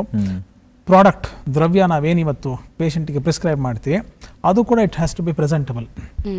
ನಾನು ತುಂಬ ರುಚಿಗೆ ವಿರುದ್ಧವಾಗಿ ಅವನ ಇಷ್ಟಕ್ಕೆ ವಿರುದ್ಧವಾಗಿ ಯಾವುದೋ ಒಂದನ್ನು ಮಾಡ್ತೀನಿ, ನೀವು ತೊಗೊಳ್ಳೇಬೇಕು, ಇಲ್ಲ ರಿಪೇರಿ ಆಗಲ್ಲ ಅಂದರೆ he has got the right and liberty to reject. ಇದನ್ನೇ ಯಾಕೆ ತೊಗೋಬೇಕು ನಾನು, ಇನ್ಯಾವುದೋ ನನಗೆ ನಾಲಿಗೆಗೆ ಸುಖವಾಗಿರ್ತಕ್ಕಂಥ ಒಂದು ದ್ರವ್ಯ ಸಿಕ್ಕಿದಾಗ ಇದಕ್ಕೆ ಯಾಕೆ ಹೋಗಬೇಕು ಅಂತ ಹೇಳ್ತಾನೆ. ಅವನ ಭಾಷೆಯಲ್ಲಿ ಅವನ ರೀತಿಯಲ್ಲಿ ಸ್ನೇಹಮಯವಾಗಿ ನಾವು ವೈದ್ಯಕೀಯ ಪದ್ಧತಿಯನ್ನು ಪ್ರಿವೆಂಟಿವ್ ಮೆಡಿಸಿನ್ ಅಂತ ಅನೇಕ ಸಂದರ್ಭದಲ್ಲಿ ಹೇಳ್ತಾ ಬರ್ತಿದ್ದೆ. ಸೊ ಒಂದು ಸಮಸ್ಯೆ ಬರದೇ ಇರತಕ್ಕಂಥ ನಿಟ್ಟಿನಲ್ಲಿ ನಾವು ಚಿಂತನೆಯನ್ನು ಮಾಡಿದಾಗ ಅವನ ಫಸ್ಟ್ ಸೆಳೆದಿಟ್ಕೊಂಡ್ಬಿಟ್ಟಾಗ ಸ್ವಾರ್ಥ ಏನು ಅಂದರೆ ತಾನು ಆರೋಗ್ಯವಂತನಾಗಿರ್ತಾನೆ, ಪರಾರ್ಥ ಏನು ಅಂದರೆ ತನ್ನ ಆರೋಗ್ಯದಿಂದ ಪರಿಸರ ಆರೋಗ್ಯವಾಗಿರುತ್ತೆ. ಸ್ವಾರ್ಥ ಪರಾರ್ಥಗಳ ಎರಡೂ ಅಭಿವೃದ್ಧಿ ತನ್ನ ಚಿಂತನೆಯಿಂದ ಆಗೋದ್ರಿಂದ ಆ ಶಿಶುವಿಗೆ ಆಯುರ್ವೇದ ಎಲ್ಲಿಂದ ಒಳ ಹೊಕ್ಕಬೇಕು ಅಂದರೆ ಗರ್ಭಾವಸ್ಥೆಯಿಂದ. ಇವತ್ತು ಗರ್ಭಿಣಿ ನಾನು ಗೋಬಿ ಮಂಚೂರಿ ತಿಂತೀನಿ, ಕಬಾಬ್ ತಿಂತೀನಿ ಅಂತಕ್ಕಂಥ ಪರ್ಸ್ಪೆಕ್ಟಿವಲ್ಲಿ ಬಂದಾಗ ನೀವು ಉತ್ತಮವಾದಂಥ ಆರೋಗ್ಯಕರವಾದಂಥ ಮಗುವನ್ನ ಹೆರ್ಲಿಕ್ಕೆ ಸಾಧ್ಯವೇ ಇಲ್ಲ, ಮಗು ಆರೋಗ್ಯವಾಗಿ ಇರಲಿಕ್ಕೂ ಸಾಧ್ಯ ಇಲ್ಲ. ಹಾಗಾಗಿ ಆ ಪರ್ಸ್ಪೆಕ್ಟಿವಲ್ಲಿ ಗರ್ಭಾವಸ್ಥೆಯಲ್ಲಿ ತಾಯಿಗೆ ಮಾರ್ಗದರ್ಶನ ಕೊಡೋದನ್ನು ಹಿಡಿದು ಆ ಮಗು ಮುಪ್ಪು ಸಾಧನೆ ಮಾಡಿ 99 ವರ್ಷದವರೆಗೂ ಕೂಡ. ಬೆಂಗಳೂರಿನಲ್ಲಿ ಈ ಹಿಂದೆ ಒಂದು ಕ್ಯಾನ್ಸರ್ ಹಾಸ್ಪಿಟಲ್ ಇತ್ತು, ಇವತ್ತು ಪಿನ್ ಕೋಡ್ಗೊಂದು ಸೂಪರ್ ಸ್ಪೆಷಾಲಿಟಿ ಹಾಸ್ಪಿಟ್ಲ್ಗಳನ್ನ ನಾವು ಸ್ವಾಗತಿಸ್ತಾ ಇದ್ದೀವಿ. ಅಷ್ಟು ಜನ ಅಲ್ಲಿ ಹೋಗಿ ಇನ್ಶೂರೆನ್ಸ್ ಕಂಪ್ನಿಗಳು ಹೇರಳವಾಗಿ ಬೆಳೀತಿದೆ. ಇದೆಲ್ಲ ಸಮಾಧಾನದ ವಿಚಾರ ಅಲ್ಲ. ಖೇದವನ್ನು, ದುಃಖವನ್ನು, ಆತಂಕವನ್ನು ಶ್ರೀಸಾಮಾನ್ಯ ಎಲ್ಲಿ ತನ್ನ ಜಾಬ್ದಂದು ಎಡುಕೊಂಡು ಇವತ್ತೇನೊಂದು 15 ಲಕ್ಷ ಇನ್ಶೂರೆನ್ಸ್ ಇದೆ, 50 ಲಕ್ಷ ಇನ್ಶೂರೆನ್ಸ್ ಇದೆ ಅಂತ ಮಾತಾಡ್ತೀವಿ. ಇನ್ಶೂರೆನ್ಸ್ ಯಾಕೆ ಬಂದಿದೆ, ಅದನ್ನು ಯಾಕೆ ಕವರ್ ಮಾಡ್ತಿದ್ದಾರೆ? ಯಾಕಂದರೆ ಅಲ್ಲಿ ದೂರಗಾಮಿ ಚಿಂತನೆ ಆ ಕಂಪನಿ ಇದೆ. ನಾಳೆ ಬೆಳಗ್ಗೆ ಇವನಿಗೆ ಆ ಸಮಸ್ಯೆ ಬರುತ್ತೆ, ಇವನಿಗೆ ಇಷ್ಟು ಖರ್ಚಾಗುತ್ತೆ, ಹಾಗಾಗಿ ವಿಮೆ ಅಂತಾನೆ. ಸೊ ಬರುತ್ತೆ ಅಂತ ಅವ್ರಿಗೆ ಗೊತ್ತಾಗಬೇಕಾದ್ರೆ ಬರುತ್ತೆ ಅಂತ ನಮ್ಗೆ ಯಾಕೆ ಗೊತ್ತಾಗಲ್ಲ? ಆ ಮುಂಜಾಗ್ರತೆಯನ್ನು ನಾವೇ ಯಾಕೆ ತಗೊಳ್ಳಲ್ಲ? ಸೊ ಹೀಗಾಗಿ ನಾವು ತುಂಬ ಸೂಕ್ಷ್ಮವಾಗಿ ಇದನ್ನೆಲ್ಲ ಯೋಚನೆ ಮಾಡ್ತಾ ಬರ್ತಿದ್ದಾಗ ಸಮಸ್ಯೆ ಬರದೆ ತಡೆಯದೆ ಫಸ್ಟ್ ಸೀಕ್ರೆಟ್ ಆಫ್ ಸಕ್ಸಸ್. ಅಪ್ಪಿ ತಪ್ಪಿ ಬಂತು ಅಂತ ಇಟ್ಕೊಂಡ್ಬಿಡಿ, ಆ ಕ್ಷಣದಲ್ಲೇ fight the enemy with full force. ಶತ್ರುವನ್ನು ಸಶಸ್ತ್ರವಾಗಿ ಸದೈವ ಹೊಡಿತಕ್ಕಂಥ ಒಂದು ಪ್ರಯತ್ನವನ್ನು ಆ ಹಂತದಲ್ಲೇ ಮಾಡಿ ಅದಕ್ಕೆ ಮಡ್ಕು ಹಾಕಿಬಿಟ್ರೆ ಅದು ಬೆಳೆಯಲ್ಲ. ಹಾಗಾಗಿ ನೆಮ್ಮದಿಯಾಗಿ ನಿಟ್ಟುಸಿರು ಬಿಟ್ಟು ಕೊನೆ ಉಸಿರು ಇರೋವರೆಗೂ ಮನುಷ್ಯ ಬದುಕಲಿಕ್ಕೆ, ಸ್ವಾವಲಂಬಿಯಾಗಿ ಬದುಕಲಿಕ್ಕೆ, ಡಿಪೆಂಡೆನ್ಸಿ ಇಲ್ಲದೆ ಬದುಕಲಿಕ್ಕೆ ಏನೆಲ್ಲ ಚಿಂತನೆಗಳು ಮಾಡಬೇಕು ಅದು ಆಯುರ್ವೇದದಿಂದ ಮಾತ್ರ ಸಾಧ್ಯ ಅಂತಕ್ಕಂಥದ್ದು ಹೇಳ್ಬೋದು. ಓಕೆ ಡಾಕ್ಟರ್, ನಿಮ್ಮ ಜೊತೆ ಮಾತಾಡಬೇಕಾದ್ರೆ ಒಂದು ಅಂದರೆ ಯಾವುದೋ ಒಬ್ಬ ಪೇಷಂಟು ಡಾಕ್ಟರ್ ಹತ್ರ ಹೋದಾಗ ಅವರ ಕಾನ್ಫಿಡೆನ್ಸು ಅಥವಾ ಪ್ರೀತಿ ಆತ್ಮೀಯತೆಯಿಂದ ಮಾತಾಡಿದಾಗಲೇ ಒಂದು ಅರ್ಧ ಕಾಯಿಲೆ ಗುಣ ಆಗುತ್ತೆ ಅಂತಾರಲ್ಲ, ಹಾಗೆ ನಿಮ್ಮ ಹತ್ರ ಮಾತಾಡಬೇಕಾದ್ರೆ ಈಗ ನಾವು ಏನು ಇನ್ಫಾರ್ಮೇಟಿವ್ ಆಗಿ ಕೇಳ್ತಾ ಇದ್ದೀವಲ್ಲ, ಇದೆಲ್ಲ ಕೇಳ್ತಾರೆ ಬಹುಶಃ ಎಲ್ರಿಗೂ ಆಲ್ಮೋಸ್ಟ್ ಎಲ್ಲ ಕ್ಯೂರ್ ಆಗೇ ಬಿಡ್ತಾರೆ ಅಂತ ಅಂದ್ಕೊಳ್ತೀನಿ. ಆ್ಯಂಡ್ ನೀವು ಬೇರೆ ಬೇರೆ ರಾಜ್ಯ, ರಾಷ್ಟ್ರ, ಅಂತಾರಾಷ್ಟ್ರೀಯ ಮಟ್ಟದಲ್ಲಿ ತುಂಬ ಜನ ನಿಮ್ಮಿಂದ ಗುಣ ಆದವರು ಅಥವಾ ಚಿಕಿತ್ಸೆ ಪಡಿತಾ ಇರೋರು ಸಾಕಷ್ಟು ಜನ ಇದ್ದಾರೆ. ಸೊ ಆ ನಿಟ್ಟಿನಲ್ಲಿ ಇವಾಗ ನಮಗೆ ನಮ್ಮ ಪದ್ಧತಿಗಳನ್ನು ನಾವು ಇಲ್ಲಿ ಅಳವಡಿಸ್ಕೊಂಡಾಗ ಇಲ್ಲಿನ ವಾತಾವರಣಕ್ಕೆ, ಕಾಲಘಟ್ಟಕ್ಕೆ ಬೇರೆ ಬೇರೆ ರೀತಿಯಾಗಿರುತ್ತೆ. ಅದೇ ನೀವು ಬೇರೆ ಕಡೆಗೆಲ್ಲ ಹೋದಾಗ ಎಲ್ಲವೂ ಎಲ್ಲ ಕಡೆ ಲಭ್ಯನಾ ಅಥವಾ ಅವರಿಗೆ ಬೇರೆ ರೀತಿಯಾದಂಥ ಪಥ್ಯ ಹೇಳ್ತೀರಾ ಅಥವಾ ಹೇಗೆ, ಹೌ ಯು ಟ್ರೀಟ್ ದೆಮ್? ಬಹಳ ಸಮಂಜಸವಂತ ಪ್ರಶ್ನೆ. ಸಿ ಆಯುರ್ವೇದ ಡಾಕ್ಟರ್ ಮೇಲೆ ಒಂದು ನಿಂದನೆ ಇದೆ, ಹೋಗಿದ ತಕ್ಷಣ ಪಥ್ಯ ಹೇಳ್ಬಿಡ್ತಾರೆ. ಪಥ್ಯ ಅಂದ್ರೆ ಏನು? ಪತಾಹಿತಂ ಪಥ್ಯಂ. ನಿಮ್ಮ ಆಂತರಿಕ ಅವಯವಗಳಿಗೆ, ಚಾನಲ್ ಅಥವಾ ಪಾತ್ರೆಗೆ ಯಾವುದು ಒಳ್ಳೆಯದು, ಯಾವುದು ಒಳ್ಳೆಯದಲ್ಲ, ಇದನ್ನ ನಾವು ವರ್ಗೀಕರಣ ಮಾಡಿ ಅದಕ್ಕೆ ಕೂಲಂಕುಷವಂತ ಶುಶ್ರೂಷೆ ಮಾಡಿ ಮಾಹಿತಿಯನ್ನು ರವಾನೆ ಮಾಡ್ತಕ್ಕಂಥದ್ದು, ನಿಮ್ಗೆ ಅಡ್ವೈಸ್ ಕೊಡ್ತಕ್ಕಂಥದ್ದು, ಮಾರ್ಗದರ್ಶನ ಕೊಡ್ತಕ್ಕಂಥದ್ದು, ಆಪ್ತ ಸಮಾಲೋಚನೆ ಮಾಡ್ತಕ್ಕಂಥದ್ದಕ್ಕೆ ಪಥ್ಯ ಅಂತ ಸ್ಥೂಲವಾದ ಟರ್ಮಲ್ಲಿ ಹೇಳ್ತೀವಿ. ಸೊ ನೀವು ಬೆಂಗಳೂರಲ್ಲಿದ್ದು ಬ್ರೆಡ್ ತಿಂತೀರಾ, ಅಮೆರಿಕಲ್ಲಿದ್ದು ಬ್ರೆಡ್ ತಿಂತೀರಾ, ನಿಮ್ಗಲ್ಲೂ ಸರಿ ಮಾಡಬೇಕು, ಇಲ್ಲಿ ಸರಿ ಮಾಡಬೇಕು. ಯಾವುದೇ ಒಬ್ಬ ಡಾಕ್ಟ್ರಿಗೆ ದಿವಸಕ್ಕೆ ಒಂದು 500 ಪೇಷಂಟ್ ನಾನು ನೋಡ್ಬಿಟ್ಟೆ ಅಂದರೆ ಅವ್ನು ಸಕ್ಸಸ್ಫುಲ್ ಡಾಕ್ಟ್ರು ಅಂತ ಅನೇಕರು ಅಂದ್ಕೊಂಡಿದ್ದಾರೆ. ನನ್ನ ತಪ್ಪಿರ್ಬೋದು, ಬಟ್ ನನ್ನ ವೈಯಕ್ತಿಕ ಅಭಿಮತ ಹೀಗಿದೆ, ಯಾರು ಜಾಸ್ತಿ ಪೇಷಂಟನ್ನು ನೋಡದೆ ಎಲ್ಲರಿಗೂ ಹತ್ತಿರವಾಗಿ ಪೇಷಂಟ್ ಆಗಿ ತನ್ನ ಆಸ್ಪತ್ರೆಯಲ್ಲಿ ಒಡಬಿಡದೆ ಒಬ್ಬ ಸ್ನೇಹಿತನಾಗಿ ನೋಡಿ, ಒಬ್ಬ ತಾಯಿ ಒಬ್ಬ ಮೇಷ್ಟ್ರು ಒಬ್ಬ ಡಾಕ್ಟರ್ಗೆ ಮಾತ್ರ ಸಮಾಜದಲ್ಲಿ ಈ ಸ್ಥಾನ ಕೊಡೋದು. ಸಮಾಜ ಕೊಡೋದು ಈ ಉತ್ಕೃಷ್ಟವಾದಂಥ ಸ್ಥಾನ ಈ ಮೂವರಿಗೆ ಮಾತ್ರ. ತಾಯಿಗೆ ಯಾವುದೇ ಕಷ್ಟ ಇದ್ರು ನೀವು ಬಿದ್ದರೆ ಮದರ್, ಓ ಅಂಕಲ್, ಓ ಆಂಟಿ ಅಂತ ಹೇಳಲ್ಲ, ಬಿದ್ದ ತಕ್ಷಣ ಅಮ್ಮ ಅಂತೀರಿ. ನಿಮ್ಮ ಮನಸ್ಸಿನ ಮನೆಯ ಮಾತೃಭಾಷೆಯಲ್ಲೇ ಹೇಳ್ತೀರಿ. ಹಿಂದಿಯವನು ಹಿಂದಿಯಲ್ಲೇ ಹೇಳ್ತಾನೆ, ಉರ್ದು ಅಲ್ಲೇ ಹೇಳ್ತಾನೆ, ಕನ್ನಡದಲ್ಲೇ ಬಿದ್ದ ತಕ್ಷಣ ಅಮ್ಮ ಅಂತ ಕರೀತಾನೆ.